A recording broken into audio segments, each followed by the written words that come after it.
Merry Christmas, everybody. We're probably gonna be streaming a lot. I was gonna try to get home for Christmas. I got sick after the open mic, I think, and I've had this kind of my teeth problems just keep escalating. So I really have to do something about it. And so that all kind of caught me off guard. But I mean, and I also had the show last night, the Christmas kind of closing out the year, and that's what I want to talk about kind of predominantly, is the show that we did last night, because it was remarkable and magical in a way. And I just want to recap in the Poetry Diaries of my YouTube, which I'm also teaching a class. I'm going to be announcing that on Instagram. I'm teaching a workshop. Shout out to Poetry Society of New York. Shout out to Tova for getting me that. So I'm teaching a workshop, Diary Poetics. January 18th. I'll be making an announcement next week. I got to prepare for that. The marathon is a week from Monday, so I got to figure out what I'm doing for that. It'd be nice. It's nice to have a little break. I would have liked to go back, but my teeth are all fucked up. And I think my Medicaid got through. I got some email today about how I'm enrolled in United Healthcare, which I may have just been. I did apply for Medicaid like a couple months ago, and so they may have just like rolled me through the process. I wish I could go home. It just wasn't. No, maybe I shouldn't live It used to be, I rode the bus from Chinatown. That was how I got back and forth for the most part through most of the 2010s.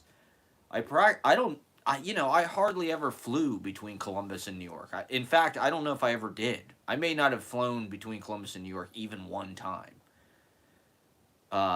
The last couple years, I was renting a car, like 2018, 2019, because we had the cat. Shout out Moondog, the greatest cat in the world. And so we rented a car, of course. But, for most of the 2010s, I was on the Chinatown bus because it cost, I think at the most, maybe it was $50. It was, when it started out, it was definitely like $25. But it was not, now I was looking at it, the cheapest way to get home would have been a Greyhound, which was like $125 or something. Which, I think it's like 16 hours. It's kind of crazy to me that people do this. As I get older, it's just like, wow, getting home every holiday season. First of all, it's just like the worst time to travel. Everybody's traveling. It's cold.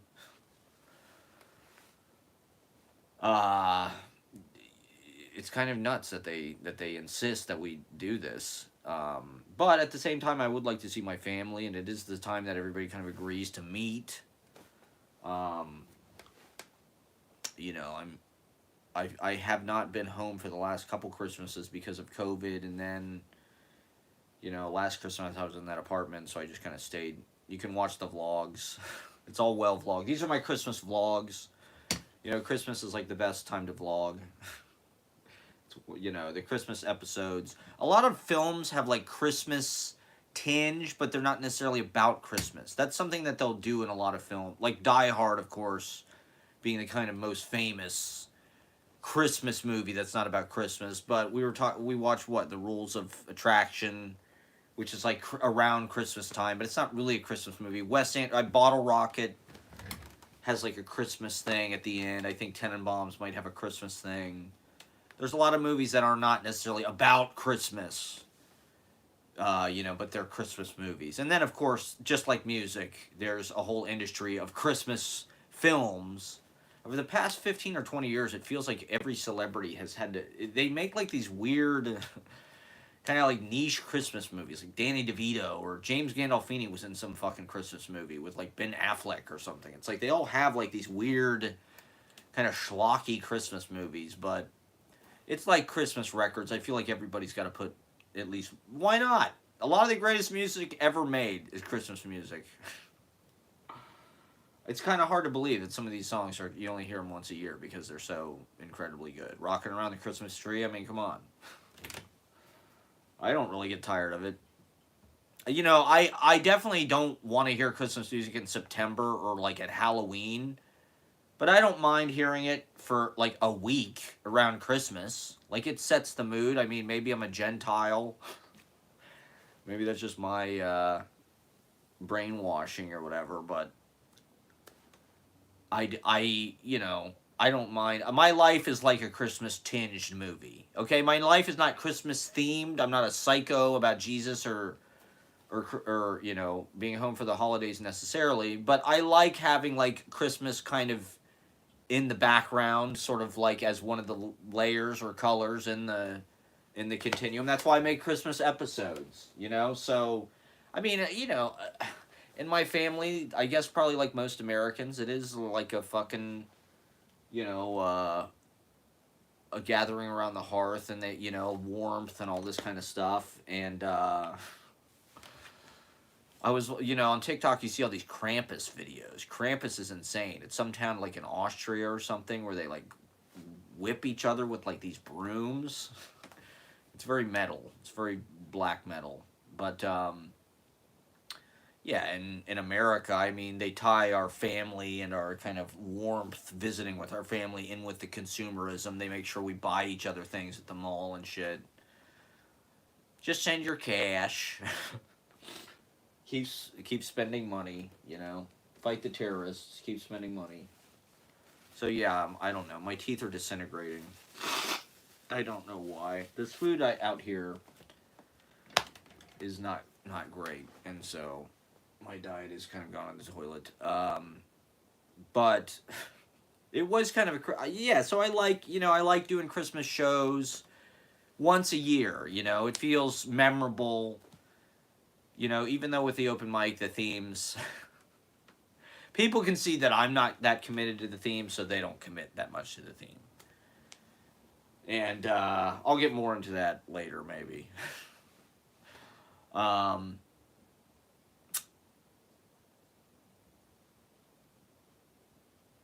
but I do want to talk about the show we did last night, and the Christmas vlogs will play in the background while I do, just to kind of tinge the episode and use my own copyrighted material. You know, I don't want to use other people's copyrighted material because, you know, a lot of times these videos do get blocked or whatever in weird regions, blocked in Russia, blocked in certain territories because of my liberated views towards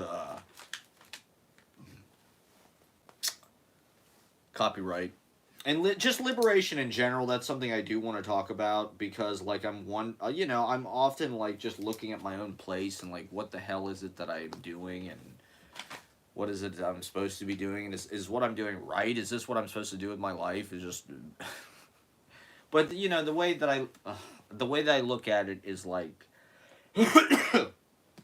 I know for myself there was a point where you cross the line and you say like I am going to be an artist or I am going to be a performer on stage and I'm going to try to pursue a career or whatever. Not even necessarily that. For me it's like sure, yeah, I'm pursuing a career, but I'm also just trying to make stuff, right? I put out books, I do my vlogs, I do this.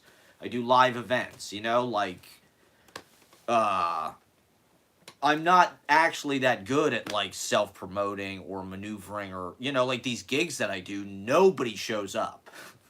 This gig last night, oh my god, it was crazy, man. It was absolutely crazy. I'll get into it in just a minute. But you know, it's just like to me it's like okay, I do kind of have like I am coming up on my 10 years sort of as an artist, you know, crossing over, let's say, turning pro, being liberated, going from somebody who your priority is, you know, like I worked in restaurants, pay rent, you know, my rent was $900 a month.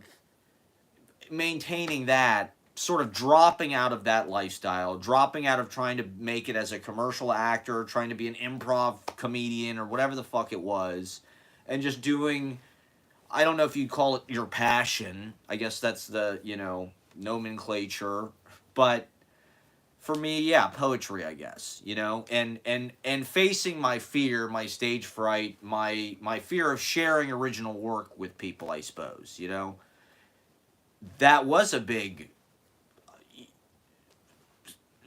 scary thing to do, to face that, and to work through that, and to get comfortable on stage, and to make work that you could share with people and feel good about. And it's been a learning process, and it hasn't been pretty. Learning in New York and bombing and being awkward and writing, and a lot of my episodes are kind of cringe, right? A lot of what I do is cringe because I believe in like total transparency and total honesty and blah blah blah. I'm very cringe. I'd say about 60% of my scenes from a live video. So it's the 200th episode, right? This video that I just posted, Cinema Village, which I'll also show some of that. Cinema Village is the 200th Scenes from a Life webisode, shall we say. Which I think is, quantity is its own quality. That's something I've heard a couple times recently, and I think there's truth to that. Quantity has its own quality. And just sticking with something and remaining, but letting it grow and kind of change how it wants to be. But sticking with it and still doing it, right? And doing it regularly, being consistent, and experimenting within, so I've been kind of going back and flipping through old episodes. I think it's fun, I encourage people to do this. You don't have to watch the whole episode. You can it's just meant to be kind of ambient. And I was just flipping through, I'd watch a little bit of one and I'd shuffle. That's kind of an interesting way to watch it, to kind of shuffle and jump around in the timeline. I mean, they all have dates on them and years. So, like, you jump to 2018, boom, you see something then the next episode might be something from 2014, boom, and then the next something might be 2020, like, there are episodes from all the years. I took I kind of dropped off in 2018, 2019. Then I got, I got a laptop again in 2020. And then, there's my grandpa that passed away, Grandpa. See, I'm glad I had this footage. Part of what I wanted to do, I really wanted to capture my family experience at my grandparents' house, which was always so thematic. And, that really was like conceptually Christmas. And there was a remarkable continuity. We went to my grandma's house and it was the same pretty much experience most of my life. I haven't been good about being back in Ohio since before the pandemic, but we'd go to her house and it was wonderful. So I was trying to capture this in this episode, what that was. Going having dinner at my grandma's house Christmas Eve, putting the baby in the manger at midnight, eating with the cousins. I was reading this article about the importance of cousins and cousin relationships, and how our family trees are becoming more beanstalks because we're not having as many kids. People don't have siblings. Their siblings don't have kids, so there's less cousins, right? But your cousins are oftentimes your first best friend. It's remarkable how well you get along with your cousins. Your cousins are just like the dopest people. They're always just you have the most fun. You have the best chemistry. It makes sense in a way because they're like you, but they're different enough that it's like they're strangers or something almost. Or not strangers, but like, I don't know, friends, Siblings are, too familiar. Family, I guess. So, I was lucky to kind of have both family experiences where my mom's side of the family, big Irish Catholic family, cousins, big Christmases, fireplace, Christmas tree, Jesus, presents from Macy's or whatever, Upper Arlington, football, basketball, the NBA is always playing on Christmas Day. And then my dad's side was more kind of like, I don't know, anti-consumerist, but still celebrate Christmas and, not as much pressure from the family, but, the lights, all this kind of shit. But anyway, I was talking about liberation. And getting, well, I don't know, these are the things that you're kind of working, or I know for me it's like, uh they expect you to do certain things. They expect you to, and you're supposed to work for a living, right? You have to pay your rent, increasingly more so. And I know a lot of people, there is a moment where like they want to try to do something on stage, they want to try to be comedians or musicians or poets or whatever it might be. And or they want to be in, and they just need a little push, or they just need somebody to kind of like show them that it's okay, or like make it safe for them. And I do feel like that's kind of my job in a certain way. And I've been thinking, I heard about this term bodhisattva. uh, it's a Buddhist term. I think I saw it in Penny Arcade's thing. A bodhisattva is one who, it could be enlightened, but devotes their life to kind of rescuing others. And, that's kind of a self-flattering thing, I guess, to say about yourself. But I don't know. For me, it's like,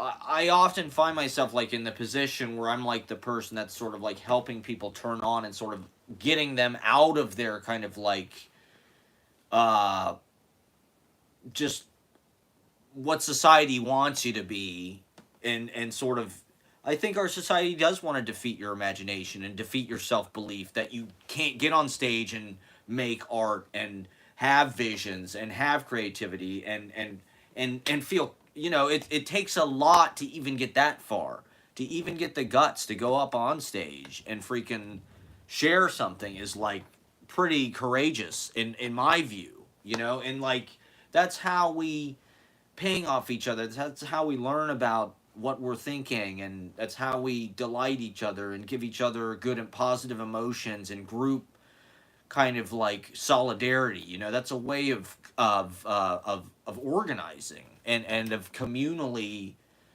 gathering and sort of bonding, is sort of in these uh, live performances, sitting in an audience, listening to each other, responding in unison, hearing other people's responses, vibing. Where there's vibrations being sent through the air, and that's how we're calibrating off each other, and we're feeling what we're as even though we live in this kind of dislocated screen culture, uh, we all feel when we're in a room together. We're like animals. We can feel when somebody's scared, or when there's fear, when there's euphoria. And we're trying to get to euphoria and positive vibes always, and raise and relax and enlighten. And yeah, so I don't know. For me, it's like I'm an open mic host, or like with the Slooge, it was like there were a lot of people I felt like that were looking for a way in to being artists, myself included. In New York, being musicians, being writers, being actors, being directors, being filmmakers. For me, it was all of it. Doing the Slooge, it was like boom, we can show the vlogs on the shower curtain in the backyard. We don't need to go to a venue. We don't need to book anything. We don't need to be curated. We don't need anybody's permission.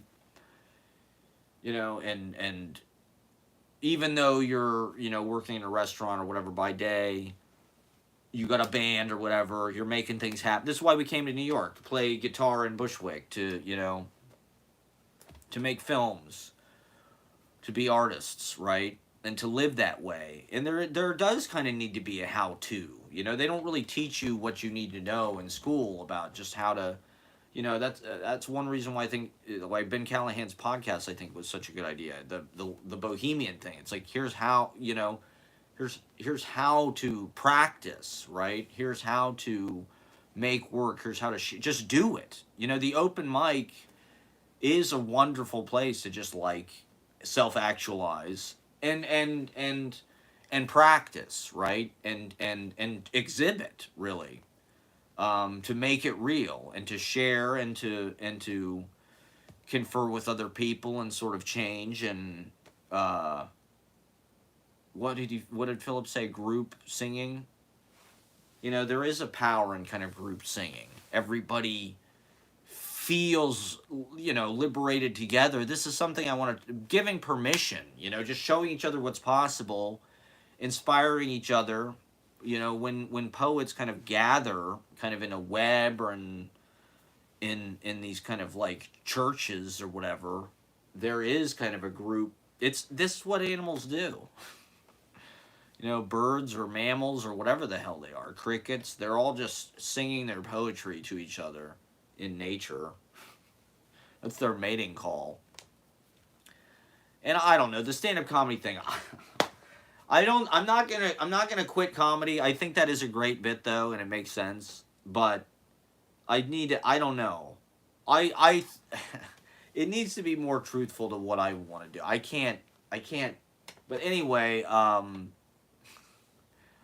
I do want to. So yeah, you know that was scary to get up and do that. You know, there's probably a lot of people that want to get up and try to do stand up comedy, but you know, it's like how can you make it as easy? You know, because if people want to practice, if they want to express, I think that is good. I think having a society of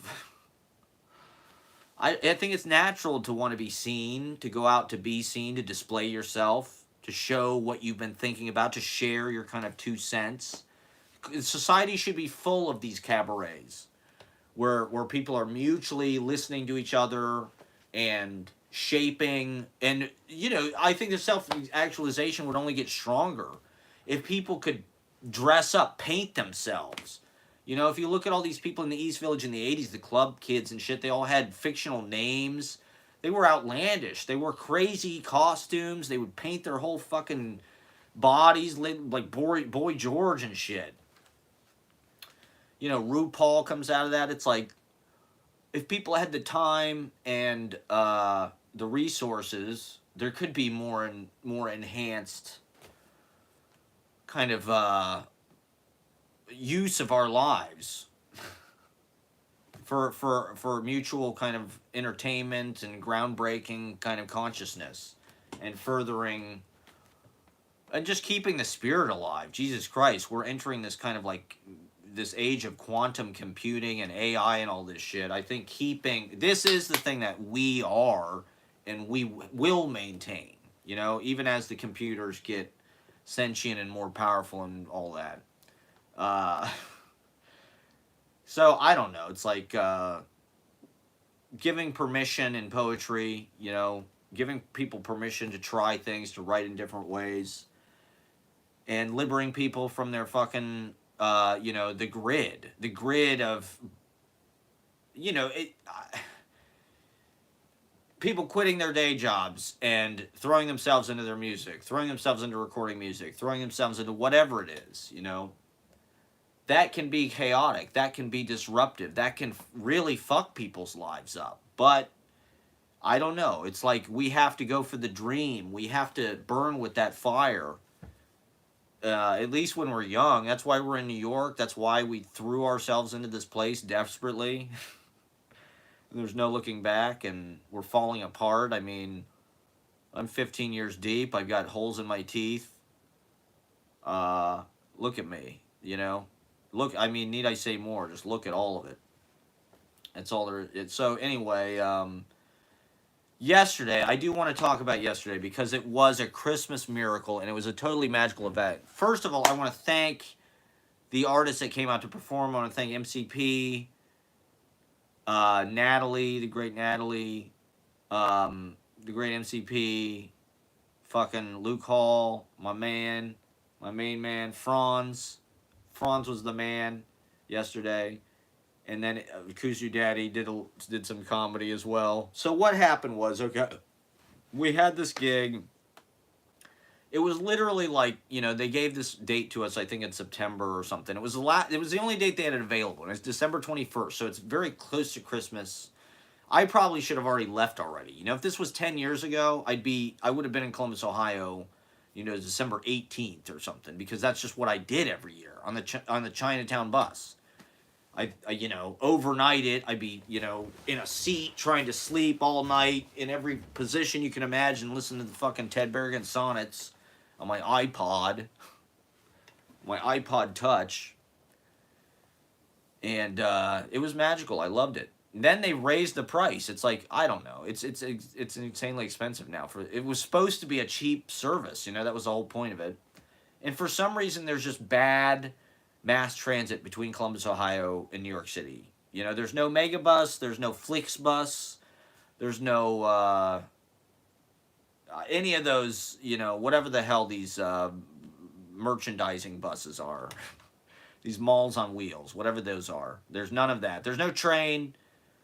I should have bought plane tickets a few weeks ago, but I've just been in such a fucking scramble to just get done everything I need to get done and kind of close up for the end of the year, my business, my work stuff, this health insurance thing, the open mic. This is the first break I've had since I started doing it. I just felt better to take a break. It makes sense to take a break. Either way, it's just not a bad idea to take a break and kind of let it sit for a minute, and then, we'll have kind of energy, we'll kind of be refreshed. That's, rather than just hammering it. I don't even know when the next opportunity for a break would be. On Christmas, it seems like, okay. I mean, not New York, Christmas is not a big deal to a lot of people, right? There's a lot of people here that it's just another day. But that's part of what's cool about New York, is every denomination kind of has their holiday or whatever, and they're all equally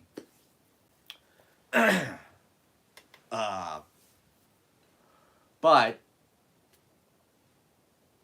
I don't know, it'll be just nice to take a break and kind of like meditate for a week or two, figure out what the fuck I'm gonna do. I've got a bunch of stuff for a book that I need to put together, so I need to, it's been about 6 months since I put my last book together. I gotta put a book together,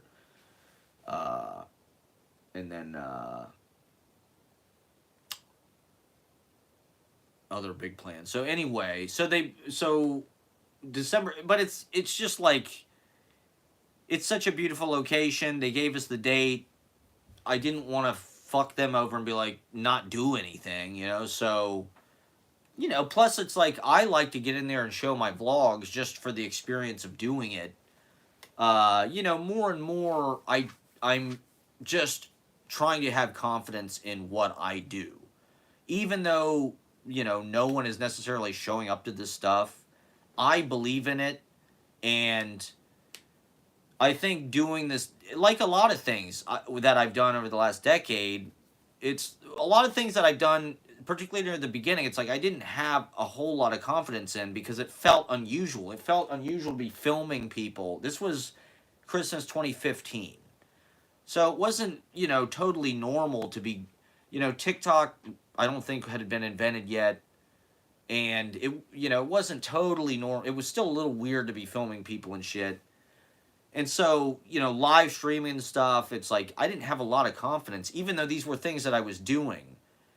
Whereas, now it's like seeing how these things have appreciated over time, and how more and more of society is doing this, right? I remember having a conversation with Caitlin in the kitchen at 257 after we had shown one of my, Scenes from a Life episodes. Because we would have parties, right? And I want to show my episodes, because it's like, here's what I'm working on as a filmmaker. I want to screen it for people. Here's an audience, I've got a projector. And I believed in it, I wasn't John Wilson. I'm not fucking John Wilson. I don't want what I do to be that tight, and like, he's like Michael Moore, as far as I'm concerned. It's so packaged, it's so tight. I want something that is a little more obscure and, I don't know, unpolished. I don't want a bunch of creatives at Vimeo to be like, wow, This is amazing. Can we hire this guy to do an Old Spice campaign? You know, I don't know. I just want to make shitty videos. Just let me make my shitty videos. I've been doing it for 10 years, okay? I know my vlogs are dog shit, okay? I'm glad that I have this stuff. That's the fucking point. You know how thankful I am that I can go back and watch my life? Oh, it's unbelievable. There's nothing like it. I can go back to 2014 and watch, like, the vacation I took to LA, and it's like, it's supplanted the memories. Well, I could remember it too if I wanted to, but it's kind of amazing to be able to just fucking watch it, you know. And so even if only for that, I would recommend that people just keep a vlog. Just put everything that you film into a timeline and upload it to YouTube. That's basically what all I'm doing. You know, take everything that's in your fucking camera roll, put it into a timeline on CapCut or whatever, and upload it to YouTube. And it's like, there's your vlog. And your whole life will be available to the Seuss Valence security pageant at Google and the CIA and whatever.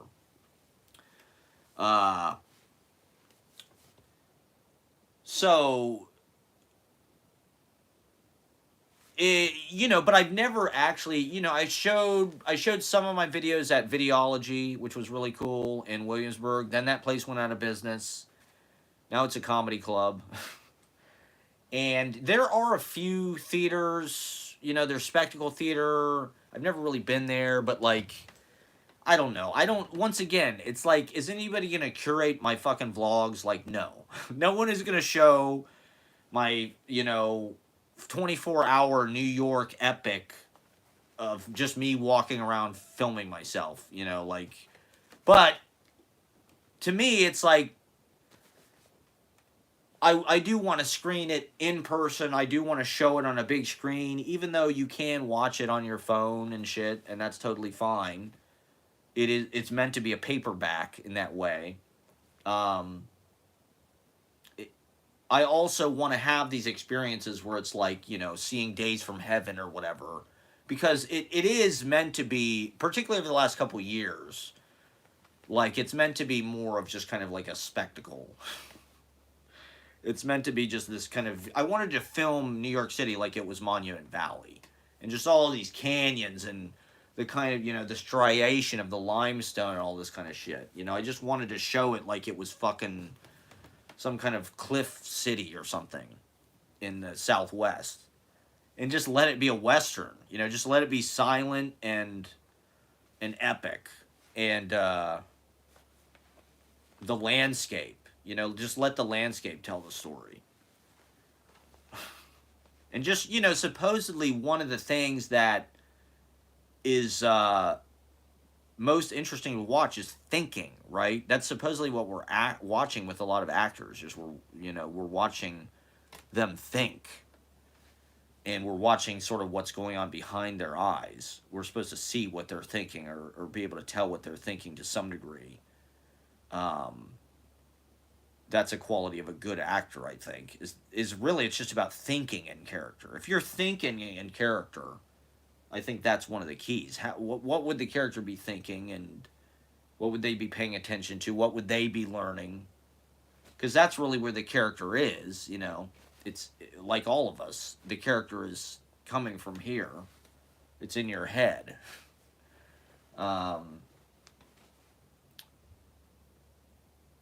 So, I don't know, it felt like, okay, even though the open mic on Monday was a Christmas show, you can never, you know, it feels like you got to do a big blowout, and Christmas is a good opportunity to do a couple different things just to kind of spread the cheer and the theme. It's a good theme, right? These themes kind of help, particularly when you're doing a lot of events over time, every week. The themes kind of differentiate it. The themes kind of give it a ritualistic quality. It's a solstice, right? It was the solstice. 21st, so is the solstice party. You know, these things matter. These things are astrological. These are the ritual. These are the fucking,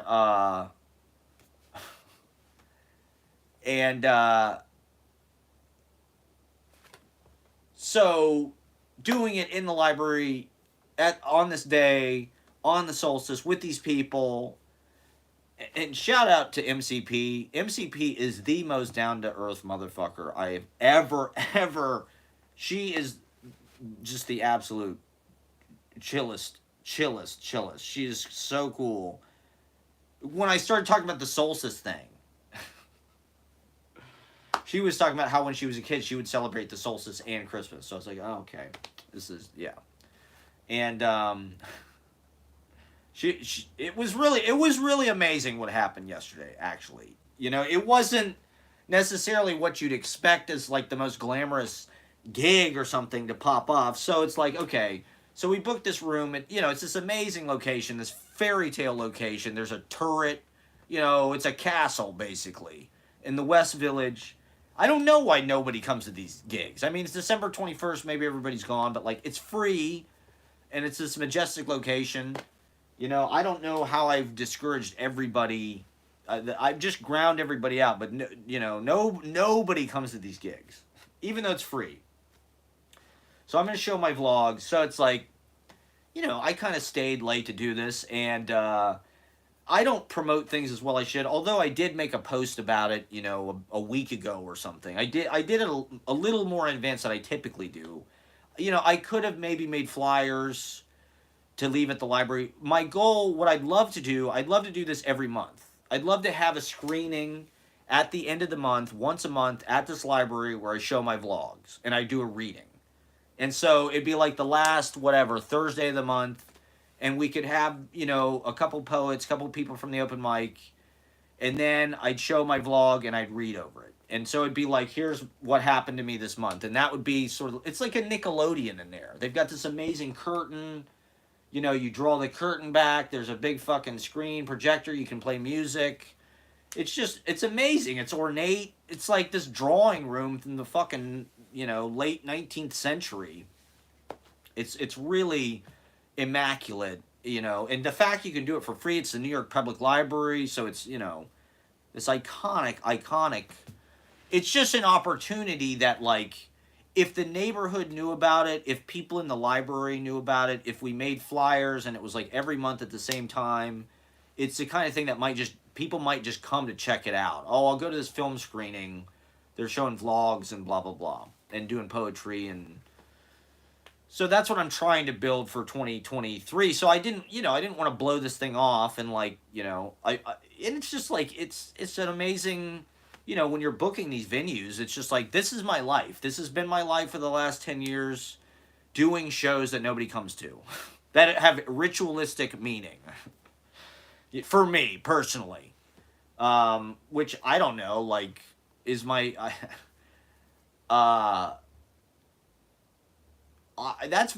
don't think that's a bad thing. It's brought all the meaning in the world to my life. I feel like I've lived the last 10 years of my life the way that I'm supposed to do it. Whereas before that, I'm not really sure that that's true. I feel like I was trying to follow other people's rules, and I took seriously other people's ideas about what you're, do you think anybody wants you to become a poet? Do you think if you try to tell people you're a poet, do you think anybody wants to believe that? Like, whereas, you want what, New York City is supposed to be a place where, yeah, there are poets here, and you meet people that understand this, and you can talk to, and who want to nurture that, and build group singing, and, ecosystem of nurturing, caring individuals who are listening to each other, who understand each other to some degree, and it can help us get better, right? Performing every week at the open mic in front of that many people is training. It's going to the gym. It's not totally an end in and of itself. It's we're walking the path, right? Having a practice. Robert Greene, The Laws of Power, the 48 Laws of Power.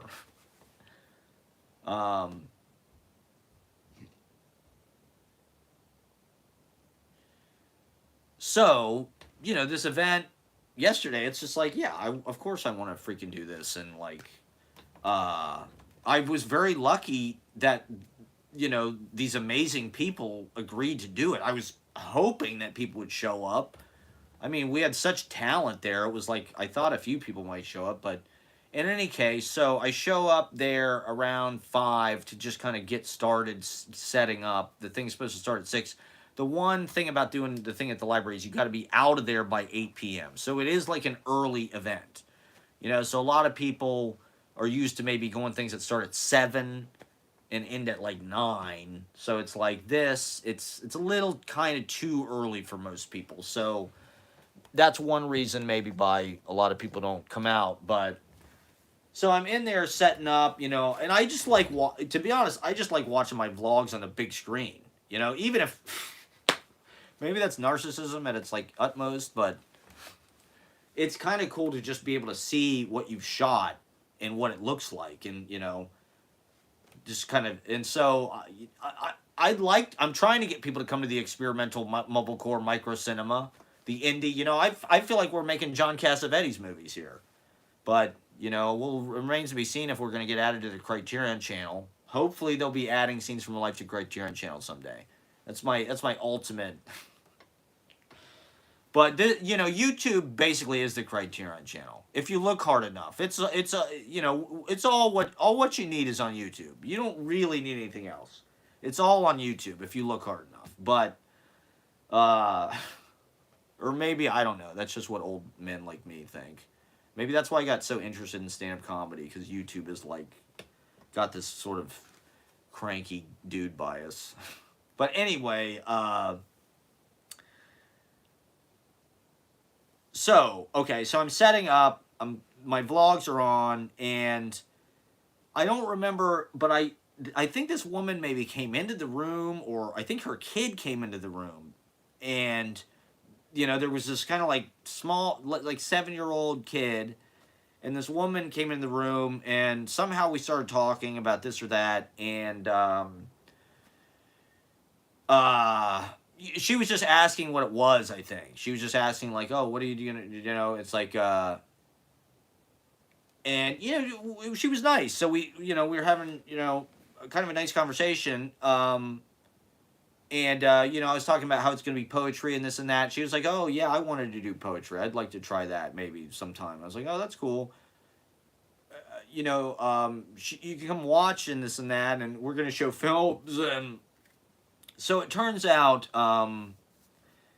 not to put anybody's shit on blast or anything, but like, it turns out she was asking if I knew a place where she could stay for the night, basically, because she didn't have a place to stay. And so we were talking about that a little bit. She had 3 kids. They're all at the library, right? And like, to be honest, the library is the only fucking place in our society you can go practically for free. That's why I've been going there so much. Now that I don't live in Manhattan, it's like I take the train in there, particularly now that it's cold. It's like I got to find someplace indoors. And chances are I got to find someplace indoors that's free or cheap.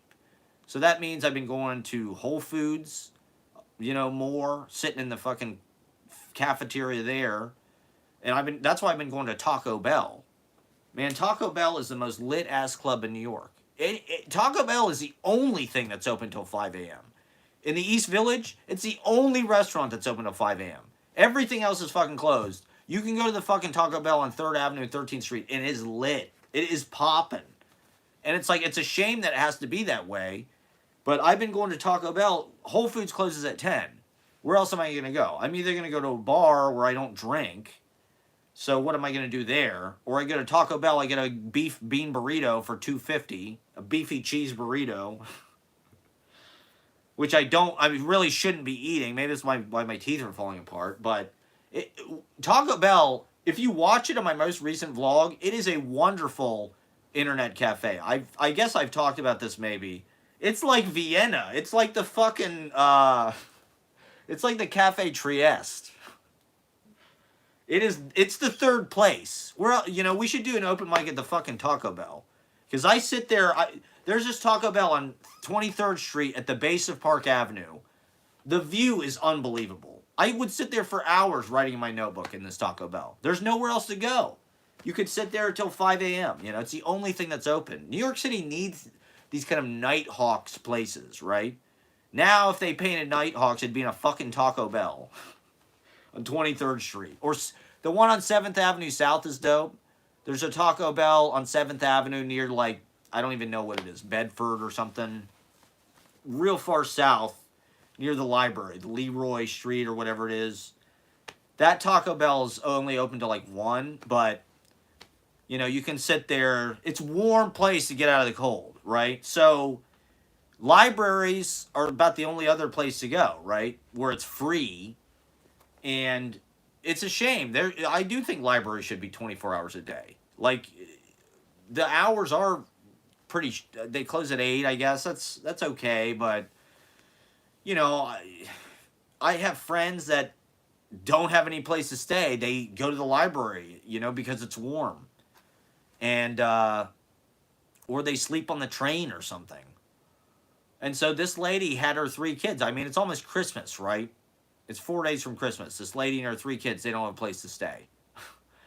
And it's terrible. You know, we were talking a little bit about the shelters or voucher system or the migrant thing. And it's like she can't get a hotel. They can't put her up in one of these hotels. I don't know. It's terrible. It's terrible what's happening in this fucking country. We're all watching this, and they're all blaming. It's these blue cities. It's these mayors in these blue cities. It's like the rent is too goddamn high. The market is artificial. The people have fixed the prices. It shouldn't be this expensive. It should not be this goddamn expensive. If the apartments are empty, then that ain't the market rate. The market rate is whatever somebody will pay to live in the fucking thing. If it's empty, lower the goddamn price. And there's a lot of shit that's just sitting empty.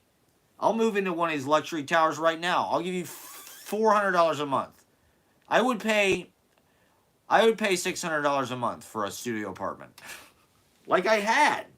That was a very reasonable deal, what I had before. That 2-bedroom in Chelsea, $600 a month, that was a very reasonable deal. I wish I could fucking go back to that. I would give anything for a rent-controlled apartment in the West Village. I would give anything. You know what we could accomplish with a rent-controlled apartment in the West Village? We could save the planet. There would be open mics all over planet Earth if we had a rent-controlled apartment in the West Village. We would have so much power, it'd be fucking crazy. It wouldn't even have to be just nothing, you know, maybe something the size of this room would be plenty. I would give anything for that. If anybody out there is listening, please, God, I will pay up to $600 a month for a rent-controlled apartment the size of this room in the West Village. Preferably Perry Street, between West 4th and Bleecker.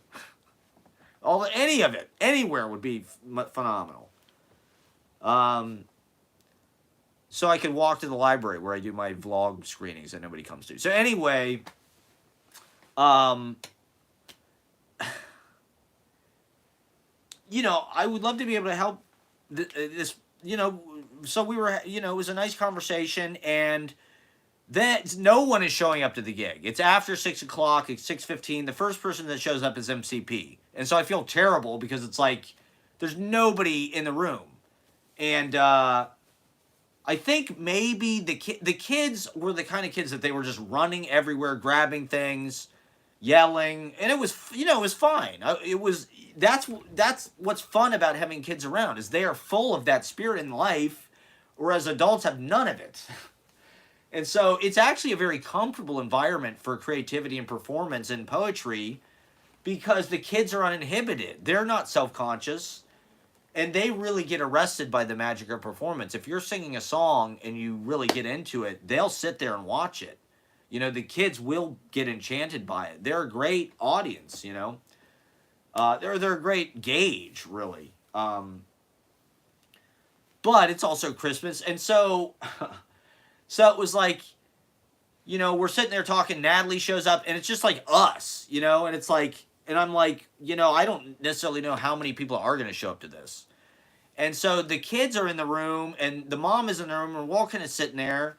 And then this other, I think maybe, you know, there's a projector and there's microphones. So the kids get the wireless microphones, and they're running around singing into the wireless microphones. And granted, it's not my property. I probably should have been like, hey, you know. But it's like, it's Christmas. These kids got nowhere to go. I'm just like, let them fucking have fun, you know? Let them have a good time, you know? And if we can provide that, you know, that's the best thing we could possibly do. Really, you know? Who cares if so I put on, they want to sing this song from Frozen. Let It Go. They want to sing all these different. The first thing they wanted to sing was well, they had this thing Coco Melon, which is some kind of kids show. There was some other fucking song. I don't remember what it was. But they wanted to do Let It Go from Frozen. And MCP's got her guitar that she brought to play, and so she's playing her guitar, and this one kid starts singing in the fucking microphone. She's playing like a 1-6-4-5 progression, and the kid starts singing fucking in key. It's crazy. This like 4-year-old boy, he's singing in this microphone, and he's like in key. I'm like, holy shit, this kid's a good fucking singer, man. Like, you should probably get him, I don't know, someplace where he can sing and shit. Because he's in key and he's like 3 years old. And so the kids are, so we put Frozen on the projector, right? Because I like playing music and different videos and shit while, before the show. It's just like a way to kind of set the mood, and we got the projector. I like the video DJ, right? Like Jerry Todd being a VJ. And having like a sort of a video playlist and shit. And so they want to sing Frozen. So the little kids are running. It's 2 little girls and a little boy. And they're running around singing Frozen. The one microphone runs out of batteries.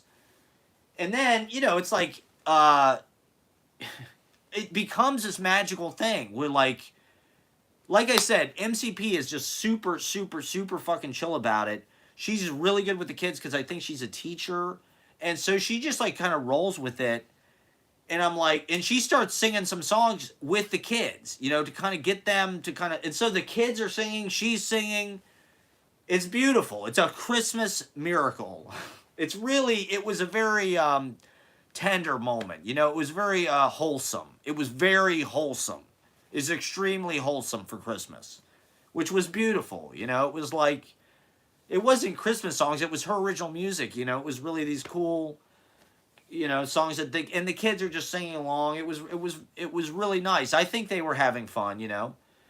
And then I'm like, the mom had mentioned something earlier about how she wanted to do poetry. And so I was like, why don't you get up and just do something? You know, try. She said she could make poems up on the spot. So she gets up and she starts making up, you know, she just starts like improvising because we're waiting for a couple other people to show up. And so she improvises like these 2 poems that are like pretty slamming. I think it's on the video if you watch. And it's like, you know, that's pretty fucking cool. I don't know if she'd ever been on stage before, ever, you know? So for her to just get up and do that. And so then this other woman had come in with her kids. So all of a sudden there's all these kids in the room. So literally it's like some kind of kid's birthday party. We're entertaining children. There's like no adults, or there's 2 moms and all these kids and us. And so when Franz shows up and when Luke Hall show up, they're like, wow, did not expect this to be the, you know, crowd or the vibe or whatever. But it was like, you know, it was kind of perfect for Christmas. The fact that we're like reading poetry to these children. And so she gets up, she does her improvised pieces. They're phenomenal. And you know, it's amazing. Maybe that's something that maybe they'll remember or take with them. Maybe these kids will remember this, you know? The Christmas we were in this fucking library and we were running around singing. I remember when I was a kid playing a musical instrument or something. Just even being around a guitar. You're just like, wow. A microphone. Whoa. That's like adults have that. That's loud. That song at the end. They could do Coco Melon or whatever the hell. We were doing Kids Bop. We put all the kids. So when I did my reading, I went up after, and I did my reading. I just read some Christmas poems from my speed chess sequence. What I've written, you know, I was going to show my Christmas vlogs, which I'm screening right now. And so I was showing, you know, my Christmas vlogs the whole time while people were reading and playing music and stuff.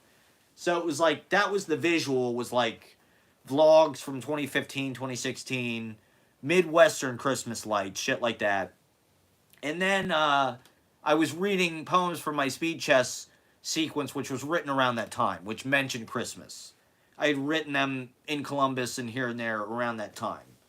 And so they're, they go with the images and stuff. They're from the same era. And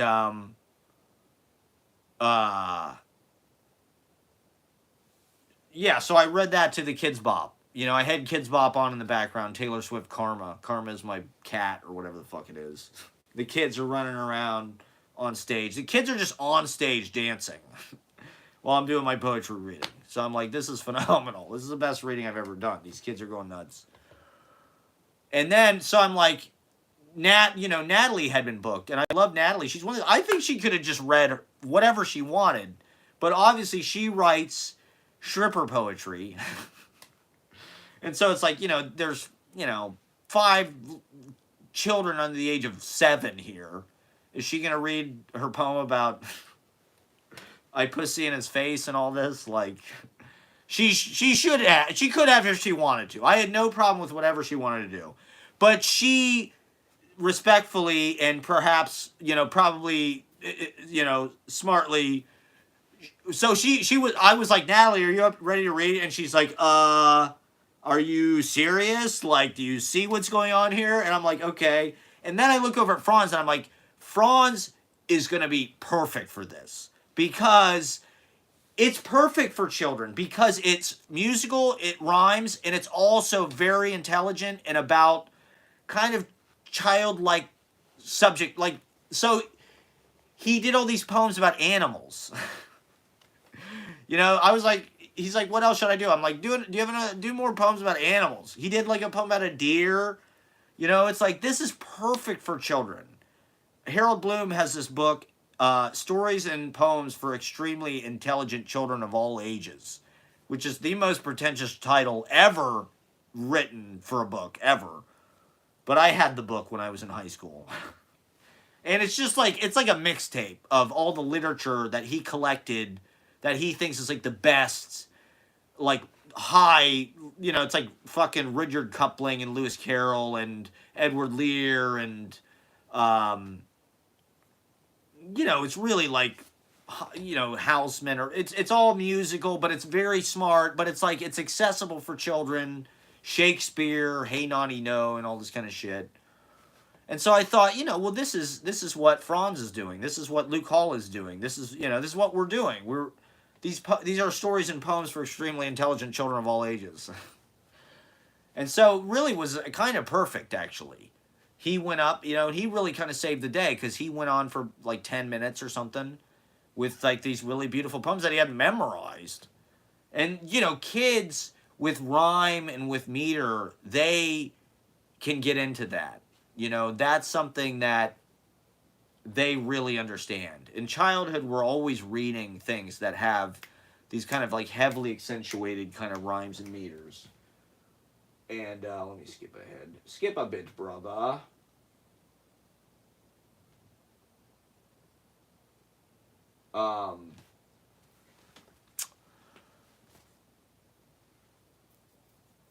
Which I guess we continue to do into adulthood, but academic poetry kind of skews away from that stuff. The rhyme and the meter gets a little more subtle, or I don't know, postmodernized or something, scattered around, exploded. They explode the genre. So anyway, what the fuck? Yeah, so then Luke Hall went up. His poetry was kind of similar, where it's like it has this kind of like excellence and kind of like the construction and stuff and the subject matter, and it's like, yeah, this is perfect for children. They're getting the form and the music of it. And the content is something that they can get into too. And then Natalie went up and read a piece. She had a piece that was excellent, and the kids liked that. What did we close it out with? That may have been, then Kuzu Daddy had showed up by that point. So Kuzu Daddy went up and did some remarks. And I think we let the kids kind of sing a song at the end. That was kind of how we ended it. We had a grand finale where I forget what it was, some Kids Bop song or something. So I don't know. even though, you know, necessarily wasn't like it wasn't you know, some kind of underground Warhol screening or something, but you know, it was kind of amazing how uh that that energy just kind of like flowed into the room. You know, this kid just kind of came in the room while I was in there setting up out of curiosity. And then next thing I know, the other two kids were in and the mom was in, and then the other family, you know, it was almost like just like a and so uh it really made it come to life, and it was a special show. I mean, I hope that they I'm sorry that I could not help them, you know, and I hope that they were able to figure things out, you know. I'm not in a, you know, in a great place myself right now, but for that kind of thing, but yeah, that was the miracle on 6th Avenue. Uh, you know, an example of just like, I don't know, that's a bodhisattva thing, maybe. You know, it wasn't necessarily like, you know, it wasn't like some dime square cool fucking playing Beckett's House or something. Or what's that place that everybody's doing now on in Dime Square? Fuck, I can't even think of it. I don't even know what it is. That's how uncool I am. Everybody's reading at this fucking place down in Dime Square somewhere. I can't even think of the name. Okay, so there's other things I want to talk about here. God damn it. I mean, I did. Okay, generations. This is something I see constantly on TikTok. I know this is an abrupt. The Christmas thing will weave in and out, you know, but that's the story of the library reading, basically. I mean, I do think it was kind of a magical. I hope that everybody involved. Kieran showed up toward the end. Shout out to Kieran. He did show up to watch for, you know. It's kind of a rough gig to get to because it's early, you know. But shout out to everybody that fucking was a part of that magical experience. I hope that they thought it was worth their time and it wasn't just like, oh, I came out to this gig, I didn't get paid, there was nobody there, and I got to babysit a bunch of kids for fucking an hour. But hey, you know, the kids, they seemed to enjoy it. They were enthusiastic. They were on their feet. It ended, you know, the way it ended, it was, you know, it was, I think everybody was kind of like, wow, this was fun. Okay, so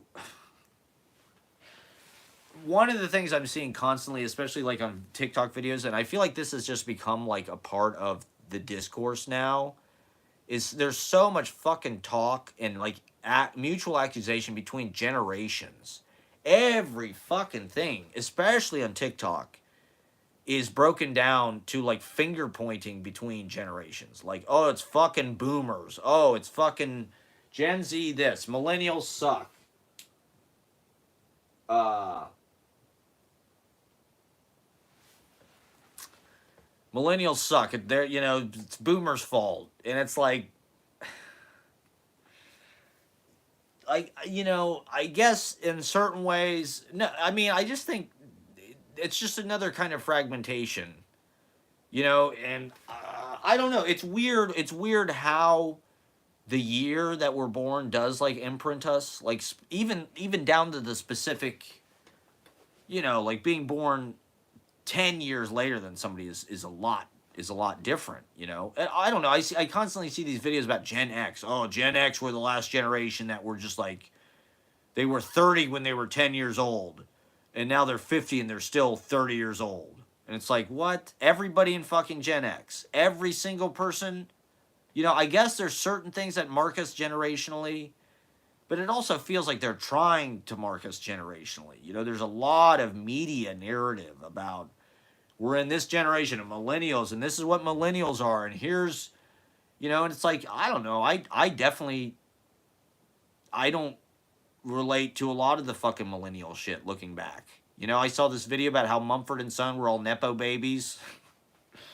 Their parents were all rich and shit. It's like, yeah, I knew it. Of course they were. Look at them, they're Mumford and Son. This is millennial. This is millennial dog shit. And you know, I don't want to be associated with like dad rock or like boomer music or something, but like it's one of these things that just like generationally, does it even matter? It's kind of a dumb lens. I don't know. There's sort of like an ephemerality to it and a temporality to it, obviously, that like is it universal? You know, like are these the real human emotions and experiences? Like there are things that mark us that are sort of like pop culture things, and also experiential and environmental things based on the year that you're born. You know, like we experienced 9/11, right? At a certain age, it hit us differently. So I guess generationally, uh, I just want to explore this idea. So just bear with me, go with me. But it also just feels like it's like a war, and they want to pit us against each other, fucking blaming boomers and shit like this. And it's like, well, if there was less division between the generations, maybe they wouldn't have all the fucking wealth. You know, like how can we spread the goddamn wealth? You know, like okay, they're boomers, their experience has been a certain way that gives them this entitlement, or they don't know what it's like to struggle like we do, or that's the narrative that we're pushing. We can't buy anything, you know, we can't buy a second home, we can't buy a lake house, we can't have kids, blah blah blah. Boomers can't understand what it's like to be us, so fuck them. uh I don't know. There's definitely truth to that, but how do we undo that? You know, how do we undo the power? Is it even possible? You know, I know in my own life, the example of living in New York City, or probably for any of us, just living anywhere, I guess, is like the biggest example of like everybody who's a fucking millennial. And I wrote about this in my goddamn poem in 2017, right? Was everyone who's a millennial pays $1,000 a month for a small room in an apartment that they share with at least three other people, possibly more. And it's like, how the fuck did this happen? And I think it has stunted our growth. Um, man, I haven't gotten any likes on this fucking live stream. Is this live stream just dog shit? How hard do I have to fucking work to get people to like my shit? I really don't get it. I really don't get it. You know, like, I've been doing this for 10 fucking years, working my dick off. With my live streams, I do try to be as smart as I can. Maybe I do just smoke myself into denial. Am I gonna have, you know, 2 people watching my fucking live streams until I fucking die? Like, it's just amazing to me the dog shit that people watch on the internet. And yet I can't get anybody to watch my vlogs. Casey Neistat. What is Casey Neistat doing that is so fucking memorable? He's not a poet in New York. You want to know what it's like to be a poet stand-up comedian in fucking New York City? In the fucking cauldron year of 2023? Apparently, so Pluto is entering Aquarius like next month. And I don't know what that's going to do to my life. Hopefully it takes us to the next fucking level. But I don't know. What I've seen on TikTok,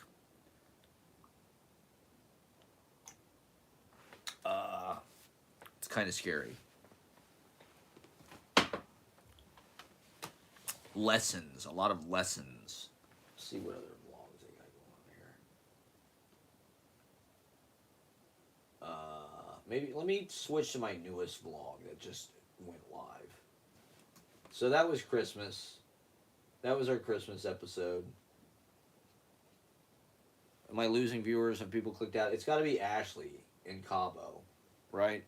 Merry Christmas, Ashley. The best way to get in contact with me is through my vlog, through my live streams. It's the best way to communicate with me. Alright, so I started with this fucking TikTok poem, which I honestly I probably should have left out. But I don't know, whatever. I always put too much in. That's my number one rule as a vlogger. Always leave too much in. Always include as much cringe as possible. Make it as cringe. Max out the cringe. That no one will watch. I mean, I've had 2 people unsubscribe from my YouTube page this week. I don't know why. Was it that short poem that I posted? Was it the stream with... What happened? I don't know why I had 2 unsubscribers. But, you know, when you're running the YouTube game and when you're really putting yourself out there, you know, there's highs and lows. It's 2 steps forward, 1 step back. So this is the library. This was the last vlog screening.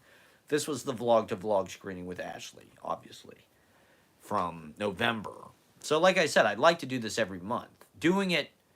This is the 4th event. I'm very proud of all the events. You know, looking back, maybe that's what I should do. I'm going to do some best of 23 vlogs, obviously, and some streams. Some best of 23 streams. But looking back on 23, I'm definitely very proud of the events that I've thrown outside of the open mic. Even though not that many people came. And we didn't sell any tickets. But all the events we did at Young Ethel's, Auto, Shrunken Head, Long Island City, Hostel on the Rooftop, all the System Lord shows, Freak World, the shows at Jefferson Market Library, you know, I'm very proud of all the stuff, and I think it all matters, you know, documenting it all, archiving it all on YouTube, talking about it, I think makes it real, you know, even if people don't give a fuck now. Like I said, like I was saying before, I think it's important to do it, to cross that finish line, just to say, hey, we were doing this in 23. We were showing the vlogs at Jefferson Market Library. We were there. We were, you know, we were trying, you know, because I do think this is a legitimate cinematic form. You know, I'm happy that there's this word vlog. I mean, it's been around for a while, but it's become more of like, I feel like a household word. And vlogs, I think, are becoming a little bit more normalized as a form. But to me, it's like we're pioneering vlogs as cinema. And this is mumblecore to me. This is Cassavetes. This is 70mm. This is Days of Heaven. This is Terrence Malick. This is Buster Keaton. I mean, this looks like a fucking silent movie theater where they'd show fucking Buster Keaton movies. That's one reason why I love this library. If nothing else, it's a phenomenal, you know, I guess if you're, you know, I'm not really, the audience, I don't know. They don't love me. And so when you're throwing events that no one's going to show up at, it's important to do them at, you know, these meaningful locations. To give it a sense of like, okay, this matters. I mean, it's a block from T.S. Eliot or E.E. Cummings' apartment. It's a block from Taylor Swift's apartment. It's a block from the Electric Lady Studios. It's just it's rife with poetic energy and history, and so, you know, we're gonna write our names into that as sharply as we can. Maybe 100 years from now, they'll be talking about us. You know, these poets did their crazy fucking vlog poems in this building. Pioneering. You know, when you're ahead of your time, and I don't think I'm, you know, I think I was about 5 years ahead of my time. I was vlogging about 5 years before other people were doing it. And then everybody started to do it. But I was doing it before everybody else. I'm not that far ahead of my time, but I'm a little ahead. I'm a little ahead of other people. Because I'm paying attention. And I'm sensitive to what's out there. I'm always looking and trying to find, you know. But what's new and what's the best part of experience. and local culture, communities, open mics, events at libraries, free places, right? Library is the third place. You go, it's a gathering place, doesn't cost money. There's a literary, right, pedigree built into it. It's got all this history. It's just an amazing. We're very lucky. We're very thankful to Jefferson Market Library for letting us to do it there, right? And I don't know. With me, I do try to kind of like with this. We had fucking 7-year-old kids at the reading yesterday. We had Gen Z. We had millennials. You know, I like to do readings with older people, right? The open mic. You know, we have John King. We have older people, Norman Salant, Peter Glissman, Marie Christ. You know, great acts. Alabaster Rum. You know, shout out. We love them. You know, pitting people against each other. I would not blame any of those people. I mean, it'd be nice. We shouldn't have to blame them, right? That's just another kind of like pitting us against each other. If they taxed the rich, and I also want to say, we hear a lot about taxing the rich. We need to tax the fucking corporations. There's a lot of fucking lip service about taxing the rich, and they absolutely should be taxed. But we need to tax the fucking corporations. They don't pay any taxes. Amazon doesn't pay any taxes in Europe. You know what they're doing to our society? And they don't pay any taxes? That is absurd. They should pay for what they're using, you know? And, but they divide us against you. Oh, boomers, they have all the wealth. We should fucking slaughter them. Blame them. You know, it's like, well, I don't know. I like old people. I like talking to everybody. I like meeting people that are all ages. Millennials are the ones that suck. People my own age are the ones that are dog shit. They're the ones that are impossible to connect with, super judgmental, assholes, self-conscious, boring, craft beer loving, Marvel movie loving.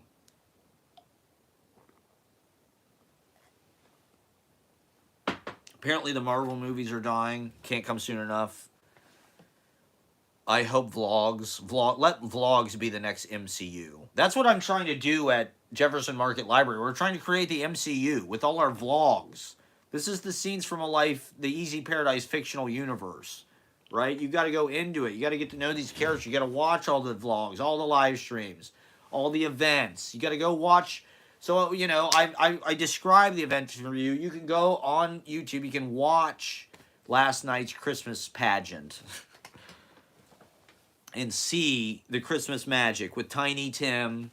It was like fucking a Christmas Carol in there, for Christ's sake. Okay, so here's something else I want to talk about. Now that we're talking about statistics and how they divide us up into demographics, which I'm not sure that these things matter that much as we've been told. I think it's just like until now they can get a lot more specific, you know, like this was as specific as they could get, was just like, oh, everybody 18 to 24, they're the same, right? 24 to 34, they're the same. They buy the same shit. They all buy Monster Energy drink or, you know, Doritos or whatever it is. So I was looking at my YouTube statistics because YouTube has wonderful analytics. YouTube is by far the best app and probably the most, I would guess, I don't know. They seem like the most ethical social media company. I could be wrong about that, but they give you great analytics that are very in detail.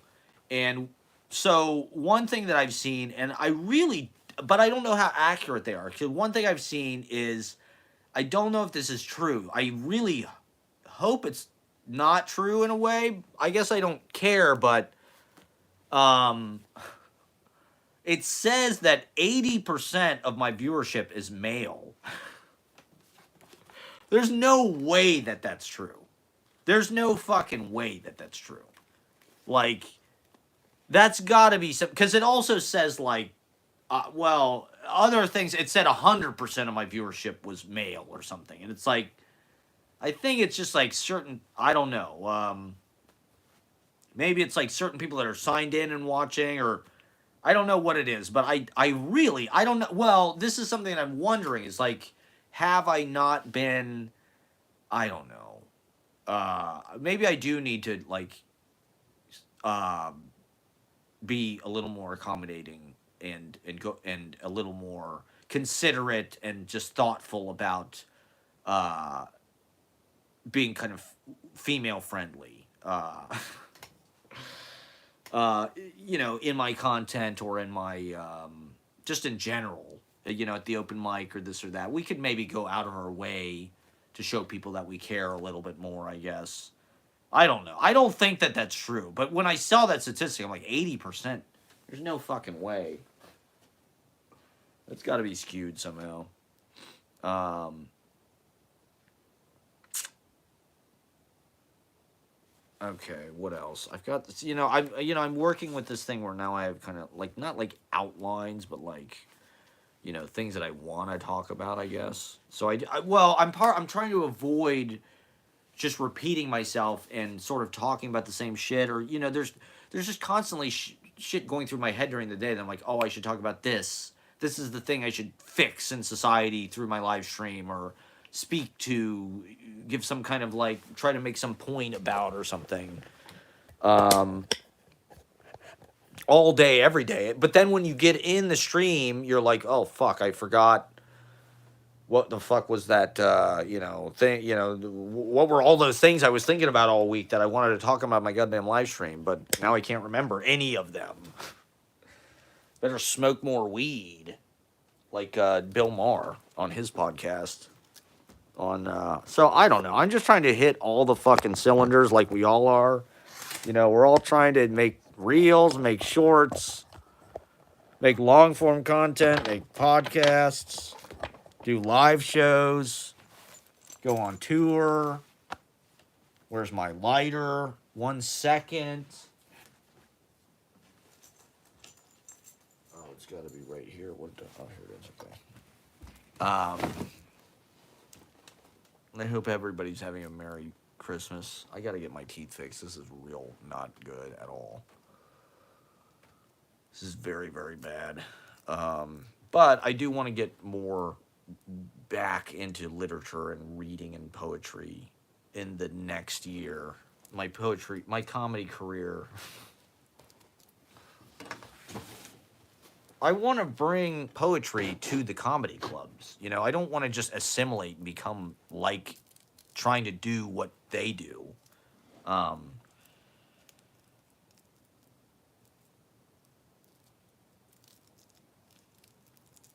Yeah, so I thank God I got asked to teach this workshop. So I'm teaching a workshop January 18th.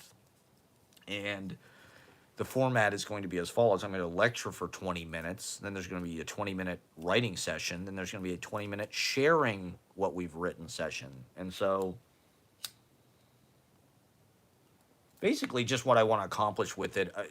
My workshop is about diary poetics. And I basically just want to kind of get across like a sense of immediacy. I want to give people permission.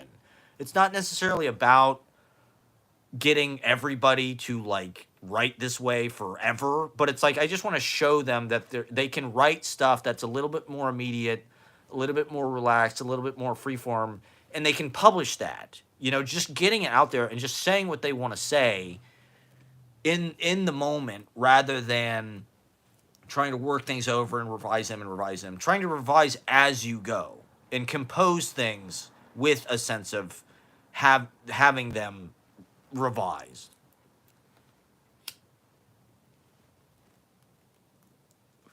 And I just want to expose people to stuff like Joey and Kiger, things where there is a sense of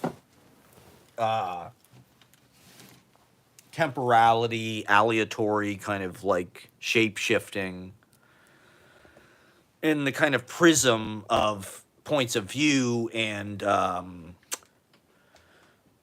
third person, first person, second person, jumping around between that stuff. You're allowed to do that. You're allowed. I just want to give people shitloads of permission. Other workshops, let them teach how to do things, write iambic pentameter or whatever. I'm going to teach you just how to respond and generate. It's really about generating material. If people can, because people look down on any kind of like spontaneous method of composition, kind of like it's, well, you have to revise things, it's sloppy, it's this or that. And so I just, I want to give people a perspective and an option. Like, here's a method. You don't have to do everything this way, but like, if you want to write an I do this, I do that poem, if you want to write a things to do poem, like, here's how you do it. You just lay down and go to bed. You don't have to do anything fancy. It's just like, here, I'm smoking weed on YouTube.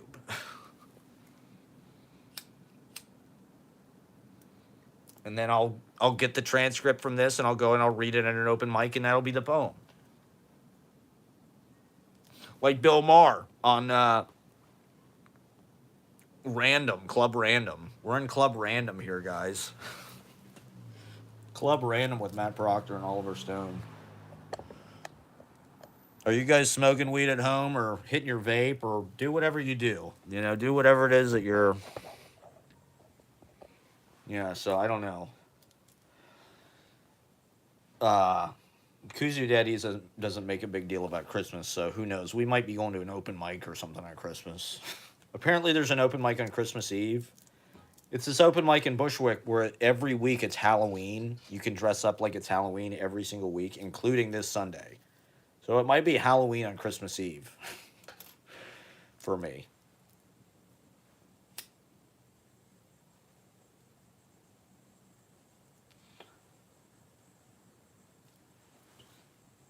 So there I am. I'm giving away my whole workshop before I'm...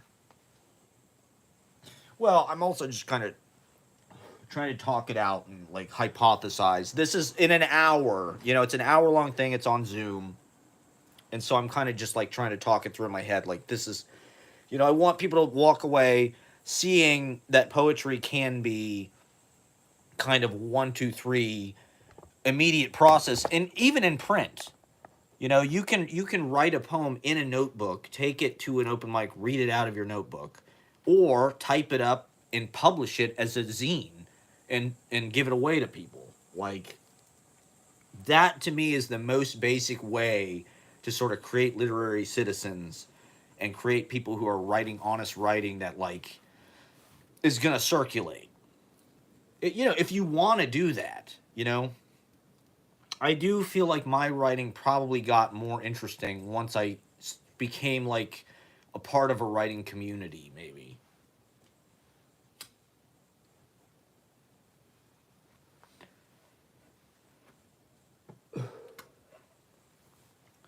Although I also think like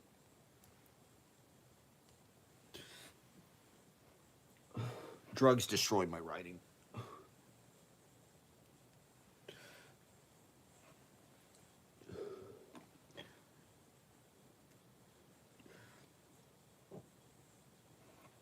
This is like an ASMR break. Let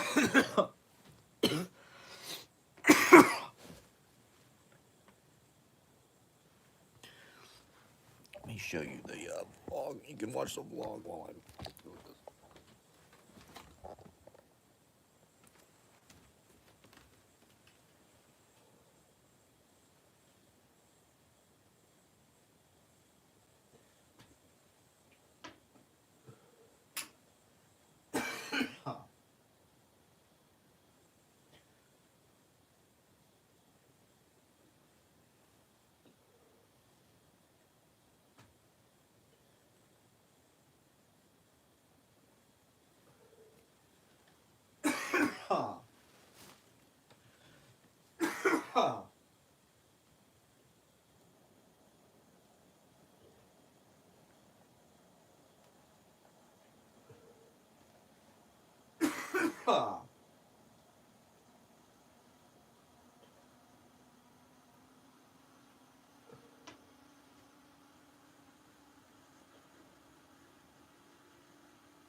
Okay.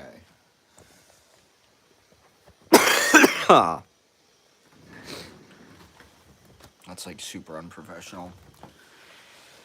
Whatever. I mean, I'm trying to make YouTube like great again, you know? Just make YouTube great again. I mean, come on, right? Like it was in 2006 when it was just like a bunch of juggalos live streaming on their webcams. Juggalos live streaming on their webcams. Yeah, so this was another gig we did that nobody showed up to. You know, we don't even charge money. How do you get people to pay to watch you do something? I don't know. But as I was editing my last vlog, there's comedy in it and there's poetry in it. There's a clip of me reading in that. There's a clip of me reading at the library with my vlogs. And then there's a couple of my stand-up sets. Stand-up. And I'm like, it's clear what I'm good at. I don't know. And it's clear maybe who I am. I think I'm trying to like regress and like do this comedy thing. And I'm like, you know, all these Saturday Night Live clips are popping up on my iPhone that I used to like from like the night, like Jan Hooks or whatever. Jan Hooks doing Sinead O'Connor. And I'm like, do I really want to try to do this? And I'm like, nah, not really. You know, I do want to take poetry to places maybe that it doesn't typically go. Like, if I want to do, like, there are things about, like, I'm not gonna stop doing stand up, but I want to do it more kind of how I want to do it. You know, I want to just do, and if maybe just read poetry. I mean, when it comes to poems, you go over every single word.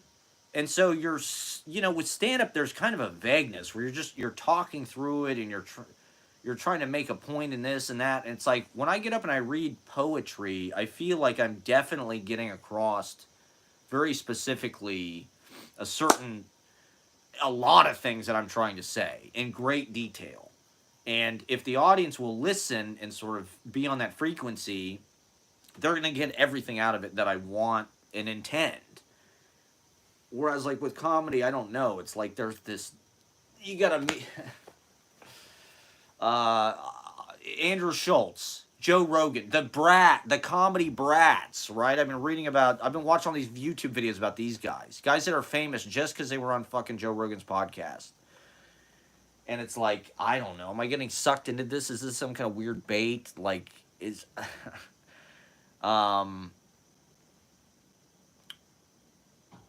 It's just, you know, poetry is not typically like a show business, right? And so it's fun for me to be in show business, and I want sort of the illusion that I'm going to be famous, or I'm going to make it, or I'm going to be some kind of... I wish that our culture wasn't just stupid.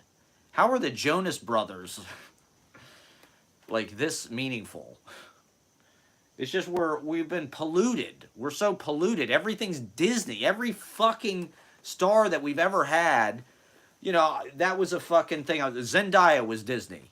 Fucking, of course, Selena Gomez, right? Miley, boom, they're all Disney. Ryan Gosling, boom. Britney, boom, they're all Disney. JT, they're all fucking Disney. I didn't know Zendaya was on some Disney shit. Brenda Song apparently is famous. This is not... I don't know. And so, but these are beloved, this is the culture. Harry Styles, right? I don't know, man.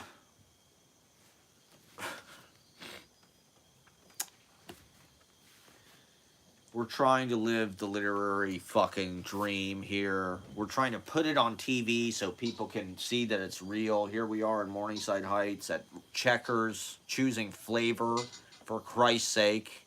Look at us. We're choosing flavor. That's what I implore you to do, viewer, out there on YouTube. Choose flavor. They're trying to kill us. They're trying to wipe us out with the food, working us to death, stressing us out on our phones, we're targeting each other. You could get shot in a mass shooting. I mean, how is it that my teeth are disintegrating so fast? Anybody that knows me knows I brush my teeth like 8 times a day. And yet,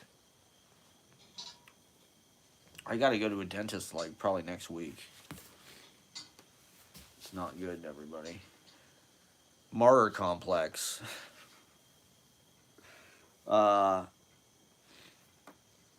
This Catholic thing. Bodhisattva.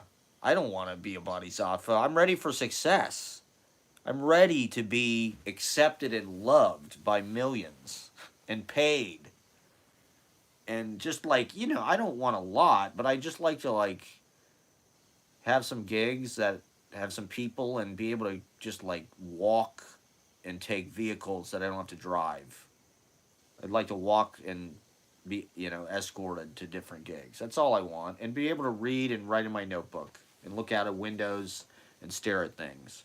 And meet people. I love meeting new people and talking to people.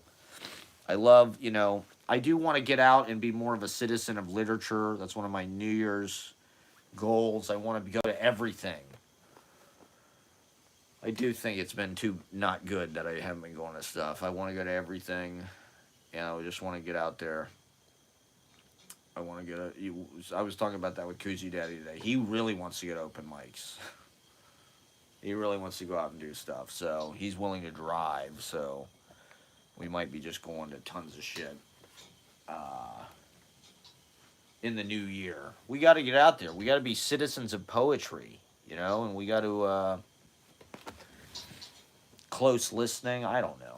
So I got to prepare for the marathon. That too. That's another thing. I don't even know what I'm going to read. I got to write something probably. I got to write. I don't know. I've been kind of fucking. What else the hell do I need to talk about? Just how they're fucking our society. We all know it. It's just insane because like you feel like you have the explanation why I feel like I should go back and get my job at Columbia Business School because it's just like free knowledge. You learn so much there about economics and how these people are thinking and how these people are trying to make money. It's like that's valuable information. That's value. Probably shouldn't name my employer, but what the hell? I'm all about complete transparency. I don't give a fuck. I'm in the underground. I don't care. If there's only 3 people that give a fuck about what I'm doing, then let them. They're gonna get it. I feel like they're gonna get something out of it. That's all that fucking matters. I think as a society, well, this is something I wanted to complain about. We are overly obsessed with like popular success. That's the only fucking thing that matters. Is like how many people were there. That's all that fucking matters.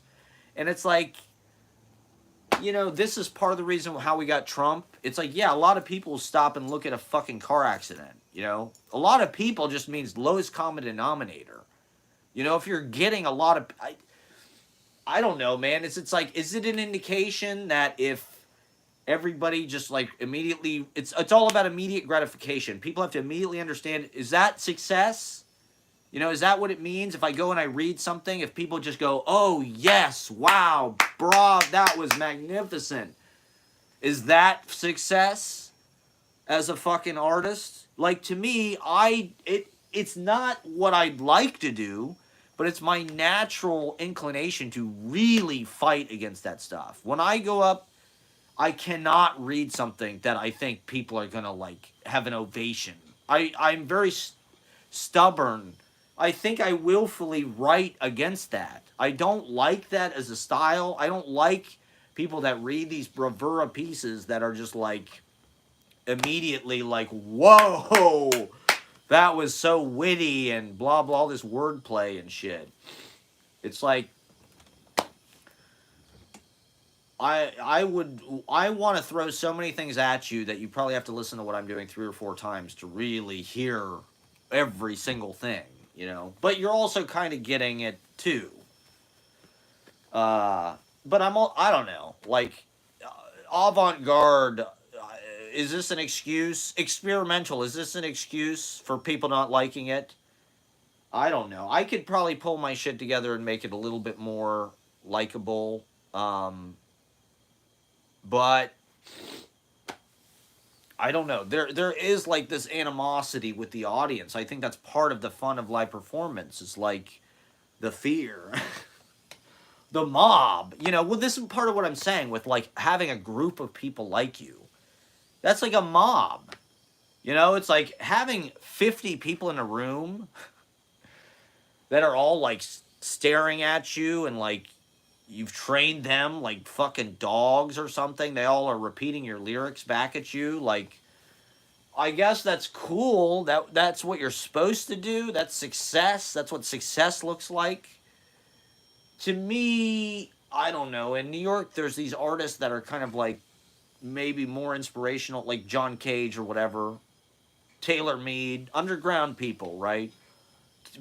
Penny Arcade, right, is somebody who kind of struggles with this constantly.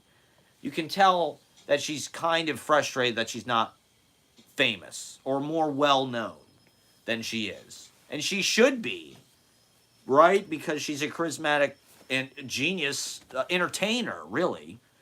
But what she's doing is kind of too deep, I think, for entertainment.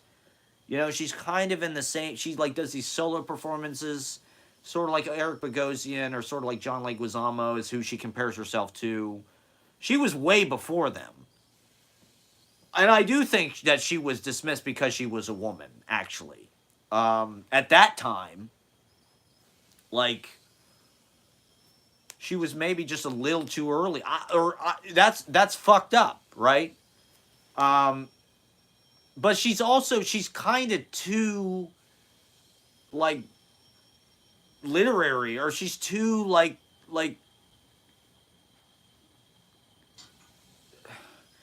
even with like the intelligent people in this country, they all want some kind of NPR like Ira Glass fucking thing.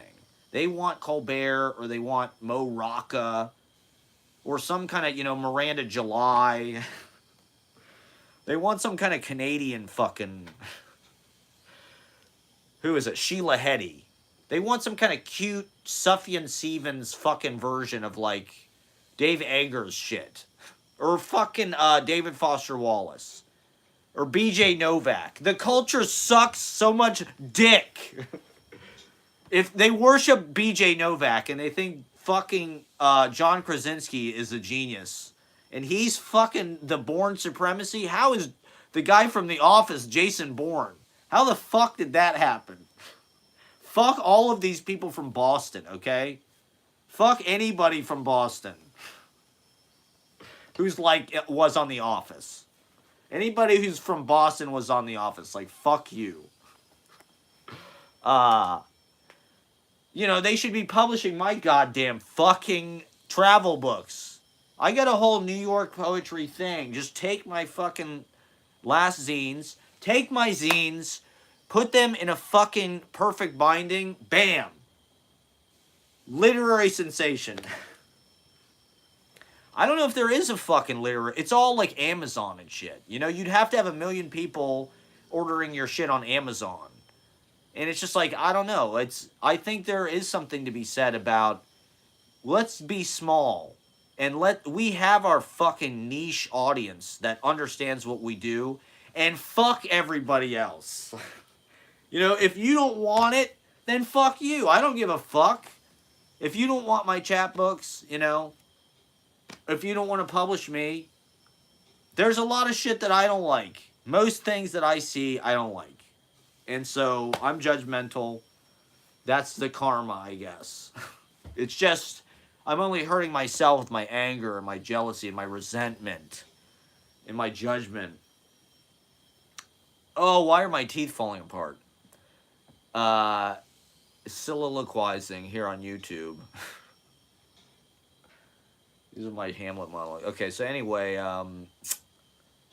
Eddie Izzard's doing Hamlet.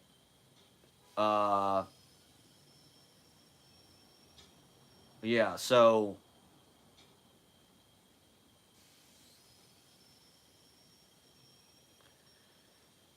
I don't want to change. I mean, I'd like to learn more. I'd like to get better. But what does that mean? I don't know. I'd like to write things that are more condensed and immediately impactful and more deeply impactful. Um, when I look at a lot of my writing, I see a quality there that I don't see anybody else having, though.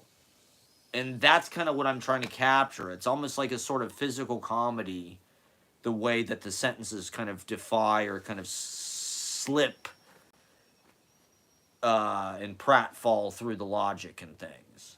And that's an effect that no one gives a fuck about. What's the meaning of that? The language poets, okay? This is something I want to talk about in my fucking class. Does anybody give a fuck about the language poets at all? You know, is Ron Silliman going to survive the test of time? I'm not sure. Is he a snake oil salesman? That's why I have that line in my poem about Ron Silliman Medicine Show. Because, like, is it all just bullshit? Is it all just snake oil? Is Ashbury snake oil? Is postmodernism snake oil? Are you supposed to have meaning? You know, are you supposed to be Seamus Haney? I can't even read. I don't know. It's been a long time. To me, it's like, I want to hear things that I've never heard before. I want to hear sentences that are not like anything I've ever heard before and are surprising. I don't see other writers that are even interested in this hardly at all. Like, everybody's still trying to just write fucking sentences, trying to say what they have to say. You know, what happened to economy and language? I'm obsessed with this. Maybe this is because I'm such a thrifty guy. Every syllable to me, I'm frugal. Other people just write these fucking sentences and these long lines with periods and these long sentences and shit. Good for them, but this is 2023. We're in a talk blip, short attention span. Our attention spans are melting. Kids are, these pandemic kids, they got the pandemic skip. They're going to be taking care of the boomers, and they're not going to be knowing what the hell they're doing because they missed fucking first and second grade or whatever because of Fauci. We won't talk about it, okay?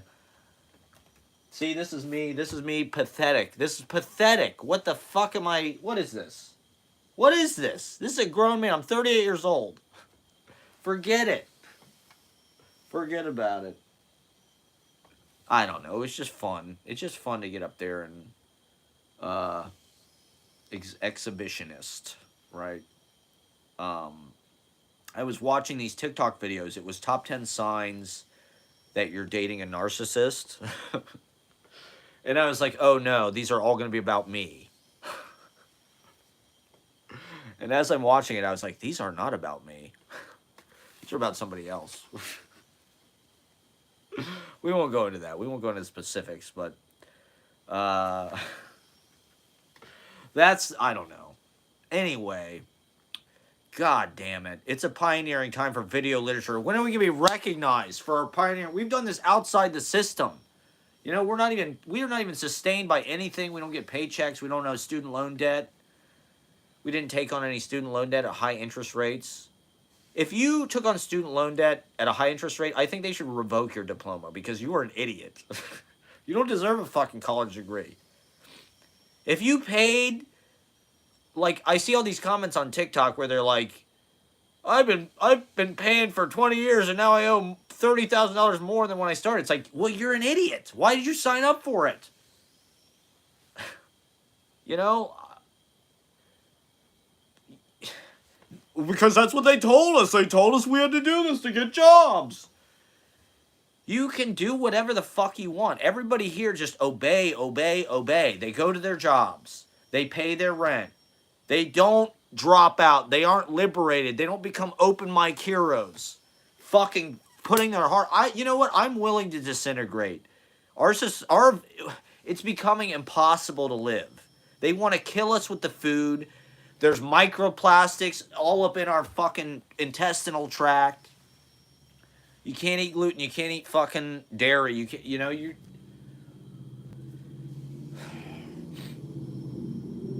I'm not gonna take the deal. I live with passion. I live a romantic troubadour fucking movie. It's all about living the movie, okay? And that's what we're doing here. Someday somebody's gonna fucking notice. Who cares if they don't? I've been thrilled with the. I maybe this is the ultimate narcissistic piece of shit thing to say. Well, I've been thrilled with the fucking big production.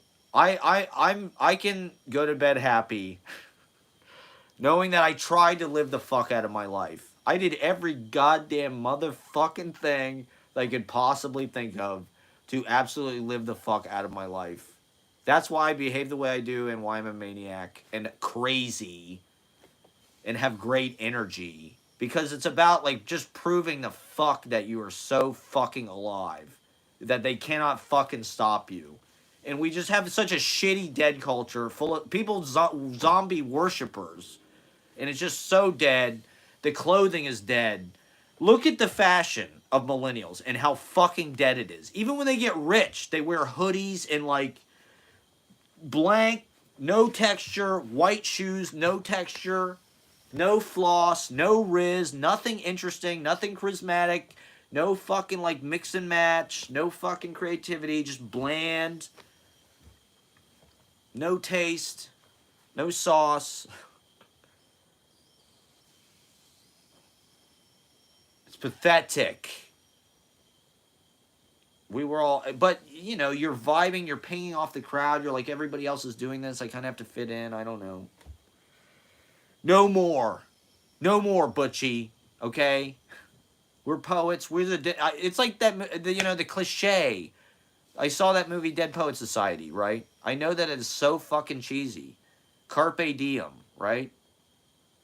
We're living it. We are living the fuck out of it. That's what this is about. That's why we moved to New York. Because we are making the dream fucking happen. All right? We're here to reach for the goddamn laurel. You know, the golden laurel.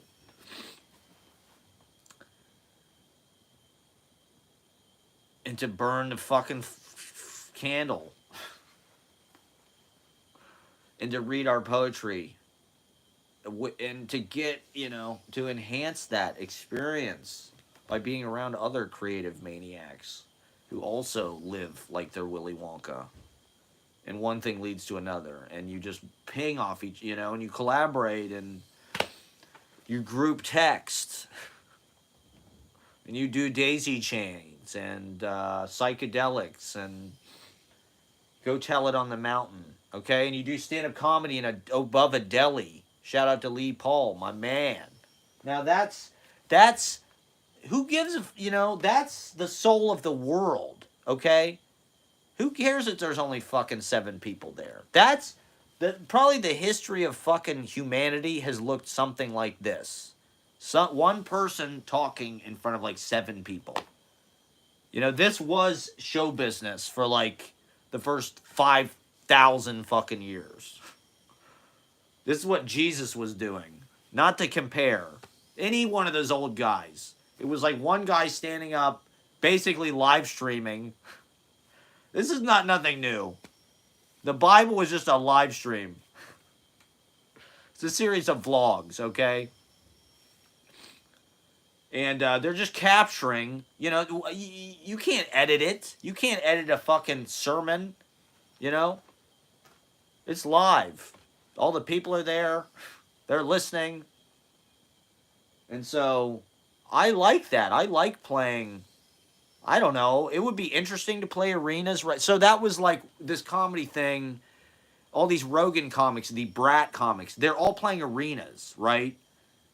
Bert Kreischer's playing a fucking arena. Fucking Two Bears, One Cup or whatever is playing arena. Fucking, you know, they're all playing goddamn arenas. And it's like, poets should be playing fucking arenas. Why is our culture so fucking stupid? You know, I do talk about it in the vlog a little bit, how the comedy, I do think is like a part of the common sense of this country and just like I don't know. It's a part of the mind control. It is a way of like eliminating any other kind of like weird, you know, you make fun of anything that's like, this is how we decide where the consensus of like group opinion is. We make fun of these fucking people, but this you can't do. This is how we negotiate the social mores, where find where those boundaries are by laughs. If you go too far, it's funny. I don't know. It's just like pathetic. Is it pathetic? I feel so pathetic when I'm doing now that I'm doing this. I thought it was gonna be like a brave thing to do, but now I just feel like it's like there's a stigma against it. Like if people find out that you're like a stand-up comedian, it's like, ooh, what's wrong with this person? And I don't know. I don't really want to be funny. Or at least I don't want to do jokes. Oh God. And I like talking about comedy and analyzing it endlessly, but it's like I do feel like comedians hate it more than anything, because that's like they really do that. You know, to them it is like their art. You know, they are trying to think about and listening to comedy specials and think and writing jokes and more power to them. I don't know. It does feel though like I do live in books in a way that it feels like I've kind of gone too far, you know, like in comedy. I don't feel like I like it enough, like I could do it for a living. I don't want to think about jokes. I don't want to think about what's funny. Whereas like with I feel like I've gone so far into books, and that's really like the fuel and the lifeblood of my work is like literature, books, reading, writing. That's the thing you don't really see at the open mics or on the live streams or on the vlogs, but you know, my pamphlets are a way of trying to get that out to people, or my books, you know, it's just like this is really what I'm thinking about, and how I'm trying to construct my world through you know, the literature is really like the core of it, of the meaning and like the intent, and then you know the vlogs, they're meant to be companion pieces, right? You're meant to get the zine, read the zine, and then watch the vlog. If I wasn't totally lazy, I'd record, you know, the poem. I'd record my whole fucking diary if I wasn't lazy, and I'd just put it over the vlog, because that's really the way it's meant to be seen. But I'm just lazy, so I just do the vlog because it takes, you know, basically as long as it takes to watch it a couple times, you know, a couple hours to edit it. I should work harder on it. This is why I'm not a success, because I don't actually, I don't know. It's become part of my like aesthetic and my political kind of assault to be anti just overworking things and packaging things too much. And that includes like the poem itself. You know, I don't want it to be super overpackaged and perfect and photoshopped. I do kind of want it to be sloppy and have stuff in it that you're like, ugh, that doesn't really work, or but then have other stuff that pops, and I don't know. It's all kind of uneven. But there's so much of it. At this point, I've just done so much of it. It's like, have I gone 10 years down the wrong path? You know, when I look at what's in the culture that like is a success, there's very few things. I mean, there's certain things like maybe David Lynch, right, or the Terrence Malick films. When I see, you know, like Nathan Fielder, all right, Nathan Fielder, I don't know that much about, but he's like, I would say, a famous. You know, he works with John Wilson. John Wilson is probably the closest thing to doing this. But my vlogs, you know, like, in a way, I'm just sort of delusional. They're not really, there's no one watched any of them ever. You know, I showed them to some people in Brooklyn 10 years ago. My friends sort of liked them and acted like they were impressed by them, but if I show them to other people, they were always kind of underwhelmed. Nobody ever watched them on fucking YouTube. I still am glad that I did them. You know, it's still been very important to me, and I feel like it's part of what's made me an artist. That to me is, it's not like that's important, but like that's just the proper way to do it, I feel like. You know, it's like what if I had been in a bunch of fucking Hollywood movies or something? What if I was in the fucking Barbie movie? Like, would I be more proud of that? Like, no. Definitely not. Like, I do everything that I do think, everything I do is what I would always do. I would probably never change. If I could be in, like, Martin Scorsese movies, that's the only thing I would, like, add to my life. If I could be, like, on fucking Broadway and in, like, great directors' films and get paid, like, a shitload of money, that would be the only thing I would, like. But I'd still do everything that I do exactly the way I do it. It's just like, it'd be nice to be able to go on tour, and it'd be nice to have, like, big audiences. That's the only fucking thing I would change. You know, like, to me, it's more about just, like, you do it like you're already fucking a success, or it's just like that's your work. Whether you're a success or not, this is what you need to do. Like, for me, performance, doing gigs, I've been around it since I was a kid. My dad is a bar band musician. That's why I do this, because that's like the family business.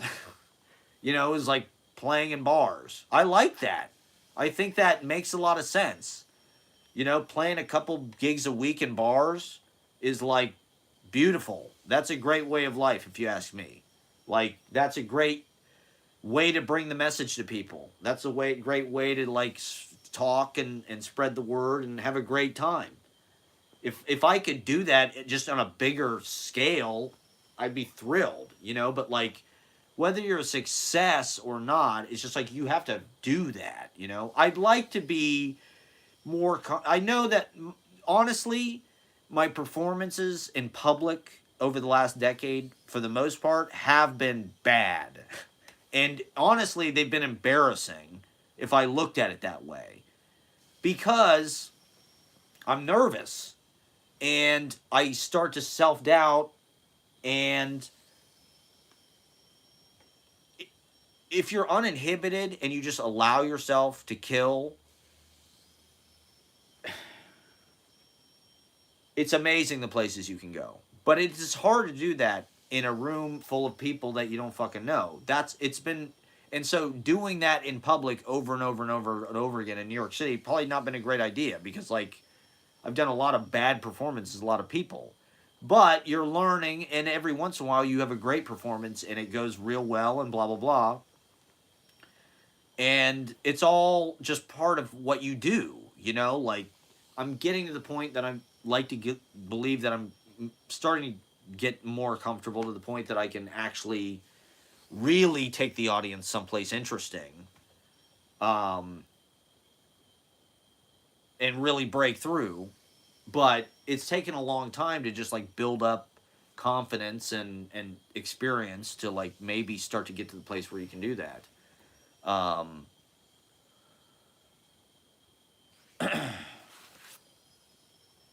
I'm living down in Allentown.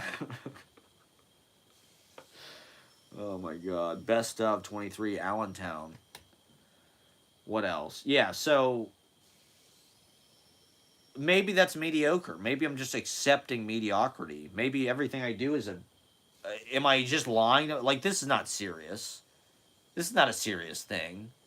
This is a fucking, like, vlog on YouTube nobody watches. Like, this is like something of fucking. You're 38. It's pathetic. But fuck it. I don't give a fuck. As far as I'm concerned, this is as close as I can get my lazy ass to, like, The Clock. Have you ever seen The Clock, Christian Marclay? It did kind of change my life. It's an immersive kind of environmental movie where it's like, it's a 24-hour, it's a clock. It's literally a clock, but it's clips from all these movies. It's clips from every fucking movie from his, Hitchcock and blah blah blah. Just look up The Clock. And so my show is sort of supposed to be clock. It's supposed to be like if you watch it, it's like you're seeing an entire life. From well, I mean, I didn't start it early enough, obviously, but it picks up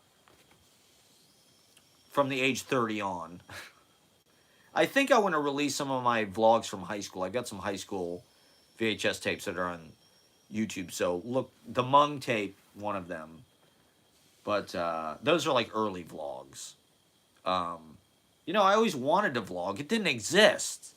I was thinking about, right, the term Zoomer dynamism, right, the other day. And the thing is, millennials, we didn't really have the chance to be that dynamic because I was thinking about, when I was 20 years old, there weren't the outlet for us, right? Now it's like Zoomers, you have an immediate, you can get on the internet, Instagram, boom, Twitter, boom, immediate, and you can say and have an impact potentially through the culture. We did not have that when we were 20 years old. YouTube, I think, came out, 2006 or something? Maybe a little before that. There was no Twitter. There was no real going. I mean, maybe you could go viral. Was there a viral? When did it become possible to go viral? And,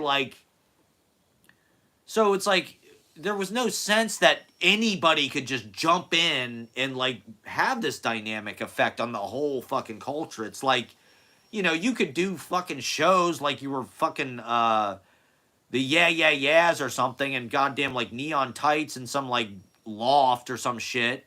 But it was like a house show or something. It was never gonna maybe even film it or something on a camera, but it was like no one was ever gonna fucking see it. It was just a gig. It was just you still had to go on tour and shit. Now it's like you can fucking put a fucking essay on Thought Catalog, or you can become Rupi Kaur, or your Instagram count can have 50,000 fucking followers, and all of a sudden you're the micro celebrity. It's like there definitely wasn't. Now there's an entire class of people that are micro celebrities. That that was all of that fame was just the legacy media, ultra kind of movie stars and shit. Whereas now it's more of a democracy, I guess, of attention. But if you're not getting any of that, for me, it's like, Jesus Christ, how pathetic. Look at me. I'm just dumping my whole fucking life on the internet. Just please look at this. Please look at me. Let me expose everything. Let me talk about everything. Let me embarrass how much cringe can I put onto YouTube? How much cringe can one man fucking live stream? And look at this. This probably just looks like complete narcissism to people. When people probably walk into the room at the library and see me on a screen 20 feet tall, they're like, is this guy really showing us a video where he filmed himself on a fucking... what is this? But I don't know. What's the difference between Casey Neistat? What does Casey Neistat do? I mean, his video... I've never watched any of them. Have you got... has anybody... there's certain people that maybe, grew up on that shit, but... I feel like now I'm, behind the curve. Now everybody is, a professional video person. Because they have a fucking influencer account or something. And as somebody who's, a corporate videographer or a sort of an... I liked, to be honest, my heroes as filmmakers were after I moved to New York and discovered things like Hollis Frampton, Jonas Mekas, Pull My Daisy, and there's this guy on YouTube named Mitch Korber, who's an East Village poet, and he does a lot of video. He has a public access show called Poetry Thin Air, and he has some films on YouTube that are very interesting. Nomads of New York, and the way that he just... It's like a bohemian style, because he just sets up his fucking video camera, and he just films him and his friend sitting at a table, drinking fucking wine or whatever, talking, and it's like this feels very like DIY, and it's like that's what I want to do with my literature. That's what I want to do with my with my work is like I do just kind of want to show things as they are and show real life and but like a novel, like a film, like a poem, the beauty of that, the scenery of that, the Cinema Village, right, is the fucking movie theater. And as I'm watching, I'm like, what a fucking great title. This episode is kind of about movies and kind of like rediscovering film. At Ashley's house, we were watching all these films over Thanksgiving, and um, so now I'm kind of like, watching all these films and thinking about filmmaking a little bit more than usual, I guess. Uh, as as just another potential form to work in. I don't know. Could I make like a real film that like has a script and a budget and all that and like it becomes successful, like, or is that just another fucking thing to like get involved in and become another person that's like we're all trying to be musicians and make our music career happen or be writers or be whatever the fuck it is, actors. I do think we live in an era of poetry. This is something I've been thinking about. It's just like, the first thing that happened after Trump and like sort of the first thing that happened in the 2020s in a way was January 2021 when uh, at Biden's inauguration, the first fucking thing that happened was Amanda Gorman read that poem. And that almost like inaugurated the whole decade and the whole era where it's like it started with the poem. That was sort of the sage, that we brought in to get Trump fucking stink the fuck out. And I do think that like now there's a lot of like I was listening to this Lana Del Rey song before I went on, and she has all these lyrics about poetry and shit. I'm like, poetry has some kind of like cachet in the culture or something. Maybe now, maybe there are a lot of people that want to be poets.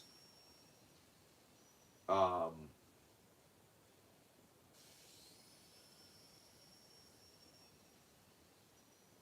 Hold on, let me go back to my Christmas episodes. I'm gonna keep going until my battery dies. It's Friday night. It's Christmas. It's cold outside. We're gonna keep going live. Just why not? Why not? We have no companionship. We're virtual friends. Me and Kiwi Mountain. All right, here we go. This is a Christmas from. This was the last time I was in Columbus. This is December 24th, 2020. I would have wanted to get back. I don't know what the fuck. Who? It's just why is it so hard? I don't know. Maybe I could have found a carpool or something. I don't know. I got sick this week, so I was just like I was laid out pretty much the whole week and feeling like shit. So I was just trying to get through that show yesterday, and now it's almost Christmas. Christmas Eve is 2 days from now, so I got to buy myself something nice. I got to treat myself nice somehow. Venmo me if you want to Venmo me money. That's fine. Just kidding. I mean, what do I don't know. One thing I saw this video. It was about the Barbie movie, right? And I haven't seen it. I should watch it, but just from somebody as a witness in the culture, the Barbie movie is ostensibly like supposed to be this feminist thing about Barbie. It's all about, and it's supposed to be about Barbie, and yet the only fucking thing that I'm hearing about it is the only thing I hear about it. It's all about Ken. It's all Kenergy, and I'm just Ken, and Ryan Gosling's fucking ass. It's like, dude, it's about Barbie. It's not about you. Shut the fuck up. I don't know. It's all, I just wanted to point out the hypocrisy of that. I thought that was a good point. It's not about Ken. I don't know. I haven't seen the film, but I do. Oh, okay. I got 20% battery, so maybe I'll go to 10%. Um, I don't know. These big budget movies and these big franchises just uh I don't mind being sort of like a feudalistic pauper on the big landscape of that. Like I am like an ant, I guess. My cinema is like an ant. But you know, I always wanted to make like Antoine Donnell, like Truffaut, Jules Jim, like the first 10 minutes of Jules Jim. You know, to me, with Scenes from Life, it's just like the whole thing is meant to be like that. It's just meant to be like a montage of like, hey, this was it. This was my fucking journey. This is my journey as and like I don't know, man. Like I think poetry is like in a weird fucking way because like I'm not I'm not good enough at it to be like A Rod or something. You know, like I'm not. Even though I do, like I'm older than Lonely Christopher. How insane is that? Nothing against. I mean, Lonely Christopher is great. Shout out to Lonely Christopher. I know he hates me because all poetry people treat me like shit. I'm like the bastard child. I don't know why. I mean, I don't know how to prove myself. I don't know how to do good at it, and I resent anybody who tries to teach me how to do better. I'm just any kind of like real effort to like get me to do something hard. I just go no and I'll get mad at you. And so you know I can't really write anything that has I don't know. My writing style really changed when I started smoking weed all the time. When I was looking through my myself included book, I was sort of thumbing through it trying to find Christmas poems to read with the vlogs. And I was like, you know, some of this shit I wrote was pretty interesting when I was not quite as brain meltedly high. You know, some of the stuff I was writing like 2015, 16, 17 had some and before that, you know, all through the 2010s, you know. It's a shame, you know, yeah. It's a shame that I wasn't able to put out more work at a younger age and figure out how to do that because there probably were things that I could have packaged and put out as chapbooks that I'd like to have sort of, you know, as part of the body of published stuff. You need to think about these things. You know, when you're a poet, you think in the terms of like your collected, right? Your collected poems is sort of the ultimate book. I like the word collection, you know, because it is sort of like you're going around collecting these things and gathering them and then putting them out when you have them all together. It's like, okay, I've got my collection. This is what I want to put out to people. Here's my collection of the things I've collected.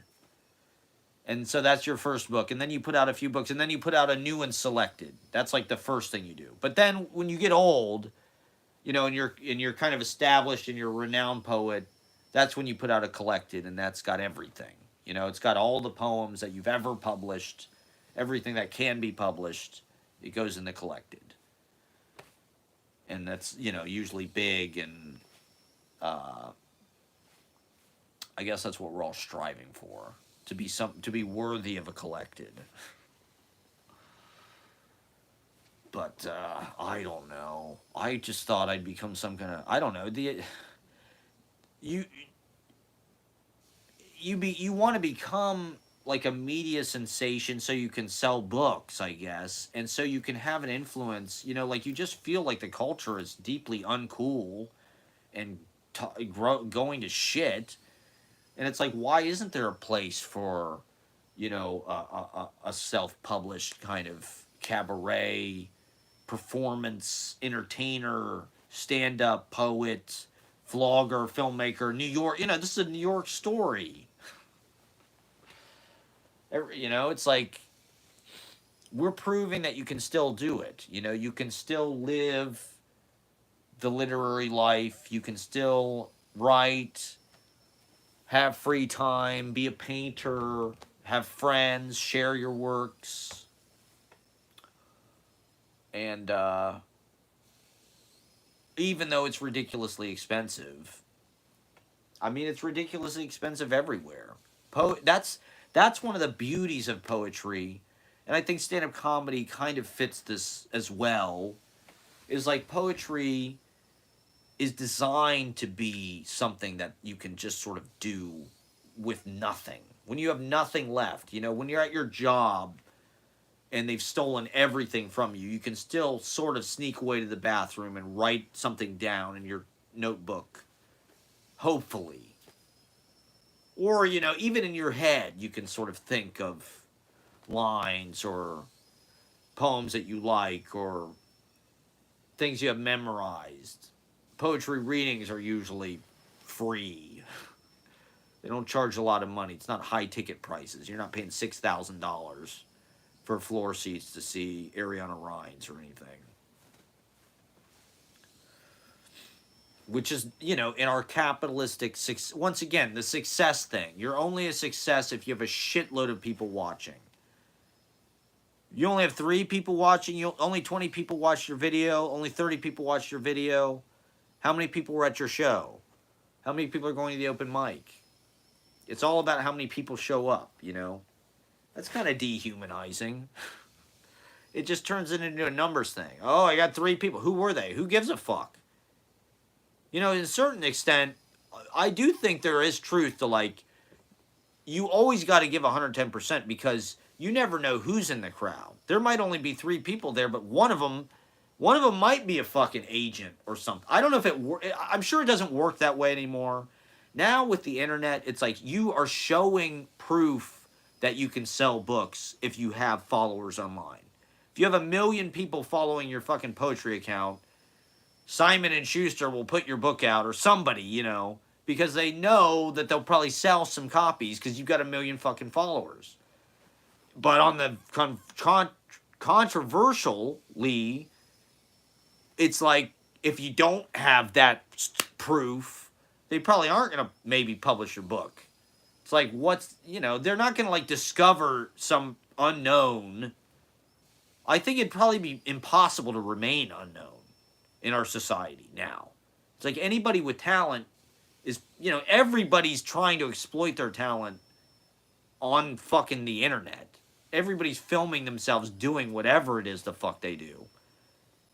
Generally, if they have any fucking, like, get up and go at all, or any kind of, like, startup about it, they're probably posting some kind of, like, you know, SoundCloud rapper, their stand-up comedy clips, their fucking crowd work clips, or, you know, whatever it is. Even people that aren't in fucking show business are just, like, making TikTok videos and shit. So it's like everybody's trying to win the jackpot, right, of going viral, and we all want attention, you know?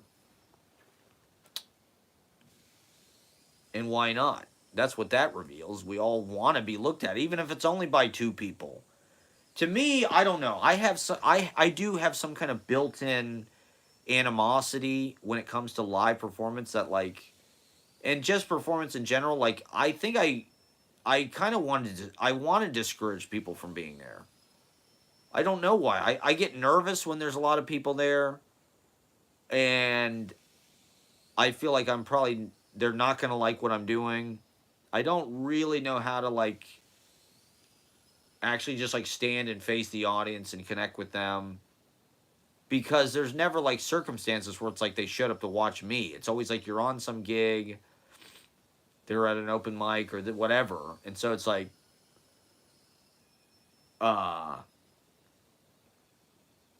with my own shows, a lot of times it's like I do feel like I'm sending out weird energy or something because I want the people who are there to be, like, gonna be affected by it, right? There was this Cassavetes quote that came up that was like, he doesn't necessarily, you know, it's like everything now is like test scores, right? They fucking have audiences fill out cards and give you test reactions and shit. And Cassavetes was like, well, you know, he didn't necessarily want to make a film that was like some, this goes on for a while, I think. Something that was like immediately gonna be memorable. He wanted something that, let me, 10 years later, you were gonna, like, still, it's gonna be stuck in there. And it's like, I don't know. I think to some degree, I do want to have some aspect of the performance that's like gonna disrupt people's sense of normality and make them remember it and sort of challenge their sense of like what you can do. I don't want to do something that's just gonna furnish their life as an analyst or whatever the fuck it is at Merrill Lynch. You know, I don't just want to like. That's what's weird about these comedy clubs. You're seeing like this whole culture of people that are like they want to be serviced by this kind of like teasing, logical fame. You know, oh, we'll see Colin Quinn, we'll see fucking Jim Norton. These legends, these fucking legends. Oh my god. I mean, nothing against like David Tell or any of these like Comedy Cellar guys. Like they're all great. But like, come on. Like they're very esteemed for what the fuck it is they do. Like Jeffrey Ross, great guy. He's super cool, he's funny, he's smart. But it's like these guys are like vaunted in our culture. And people have this like thing about the Comedy Cellar. It's like this hallowed thing. It's like, oh my god, Colin Quinn and Sam Morril, and it's like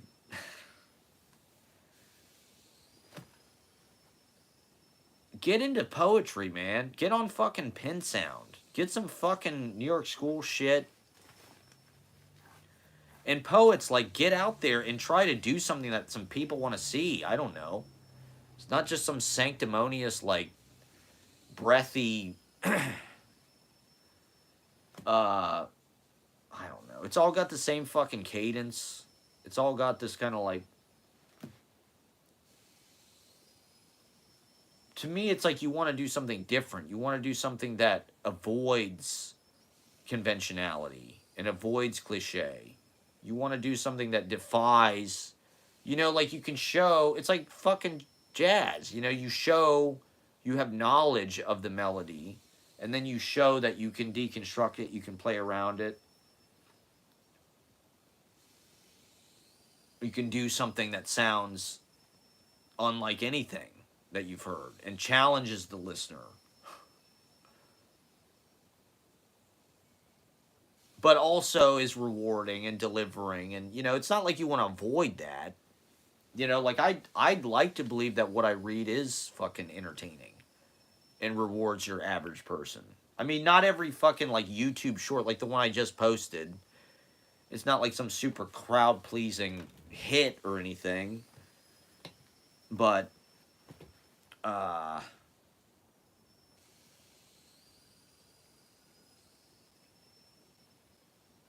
you know, when we're being asked to put in these kind of fucking boxes, we're like, oh, I'm putting my shit through a YouTube video, or I'm putting my shit through a story or an Instagram post or whatever it is. It's like they're asking you to kind of be immediately comprehensible, to grab people's attention.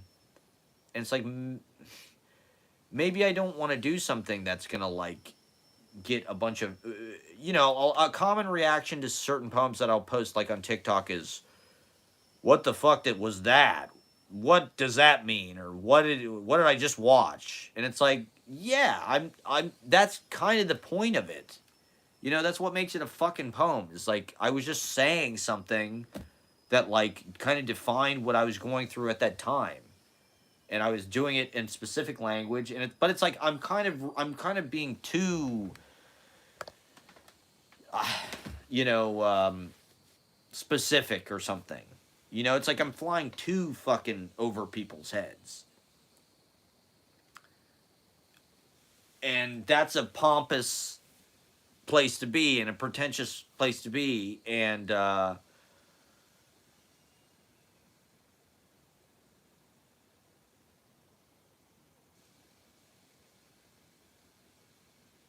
don't know. Maybe that's also just an excuse, but it's like, you know, there should be a place for that in the Nickelodeon of social media. There should be a place for work that isn't necessarily going for shitloads of likes that's meant to be immediately gratifying, or like, I don't know, some gonna please the algorithm or whatever. There should be stuff that's just kind of like, okay, this just is what it is. You know, it's what this person made. It's different, right? It's unusual, rather than trying to be the same fucking thing. You know, oh, I'm gonna imitate what that person did because that was a success. Oh, everybody's doing reels. Everybody's doing crowd work. I'm gonna do that. Everybody's posting, you know, what is it, Dream Baby Book Club or whatever it is. There's Dream Boy Book Club and there's Dream Baby Press.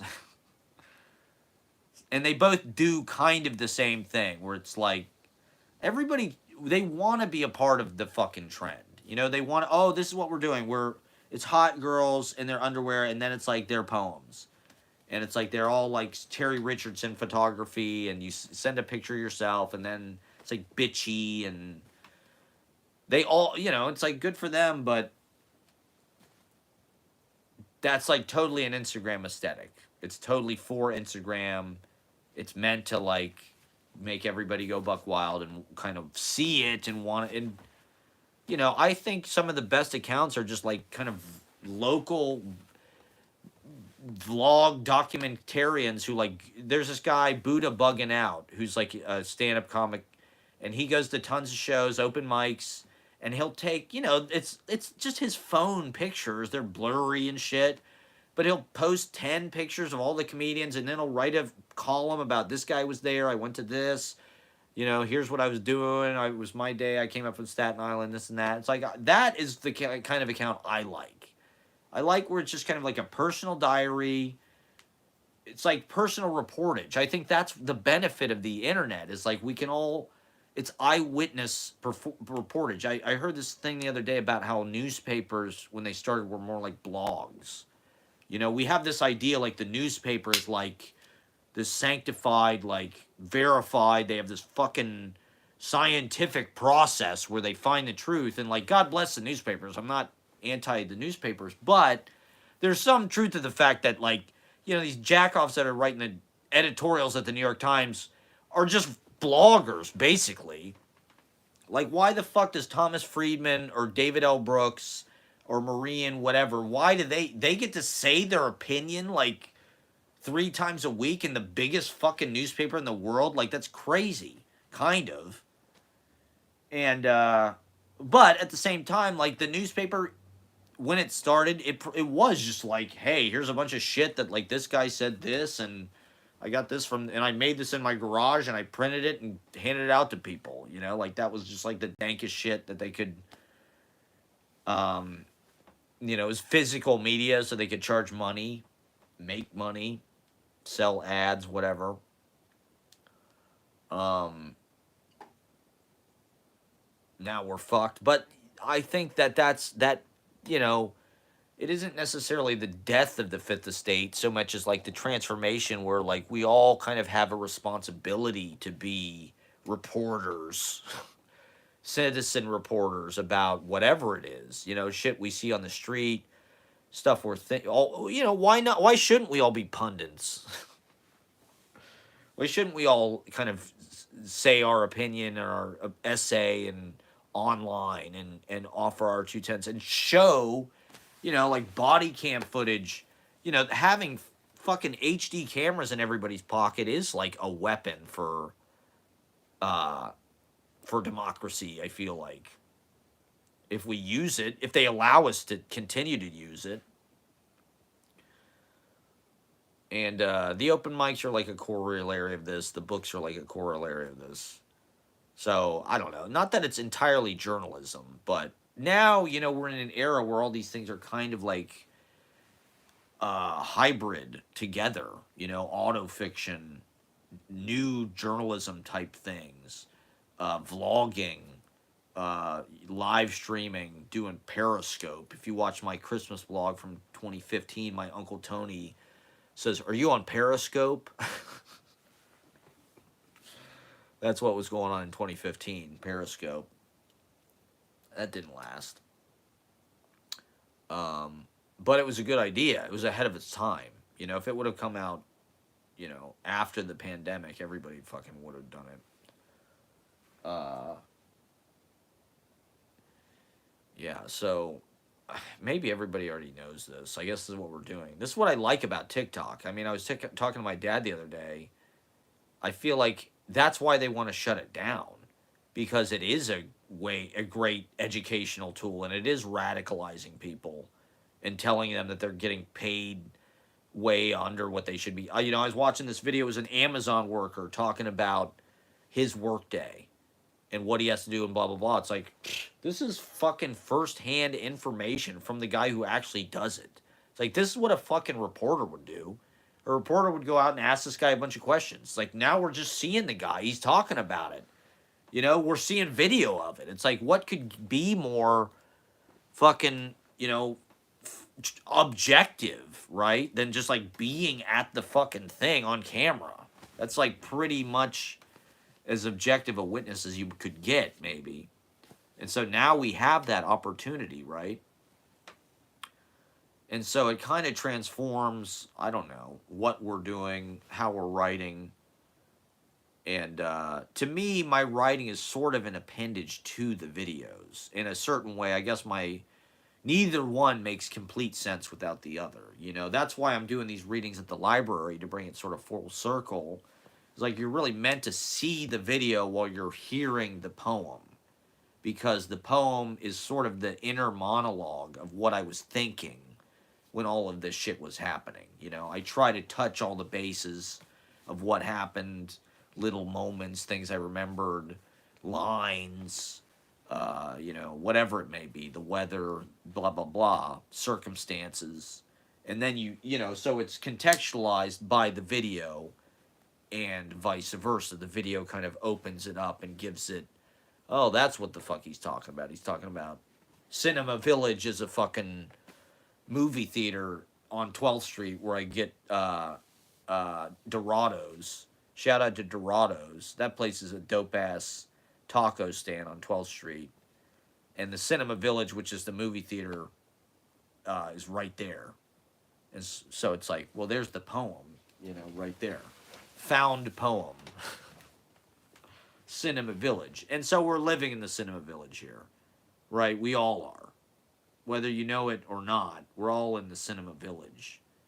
Cinema. And I had this fucking monologue about this a few years ago, my Whole Foods soliloquy. It's one of my YouTube videos, and at the time it was very cringe. I remember this girl who stayed in the house, who later hooked up with me, said it was like cringe and she had to turn it off. But it's like, that monologue is aged pretty well. About, we were all in the Cinema Village, basically. Yeah, so this was the last Christmas I was in Columbus, right here. We're all wearing masks, as you can see. I don't know. I'd like to get home. We'll see. We'll see what happens. All right, but I'll probably be live streaming. In all likelihood, I'll be live streaming probably all fucking weekend, because I don't know what's supposed to go on with the weather. But I'm less than 10% now, so I'm probably going to be signing off. Thank you for watching. Merry Christmas, everybody. We'll be doing a best of. We'll do a best of 23. We'll talk about the best music, best books, best performances, best of the mic, best shows, best memories, best vlogs. So we'll do a 23 recap, and maybe we'll do New Year's Eve or something. Thank you for watching. Merry Christmas, Happy Holidays. Good night, Ashley, if you're watching. Good night, everybody who's watching. If you're watching in the future, good night. There's Burt Reynolds. Well, maybe I'll go through till the Christmas thing's off.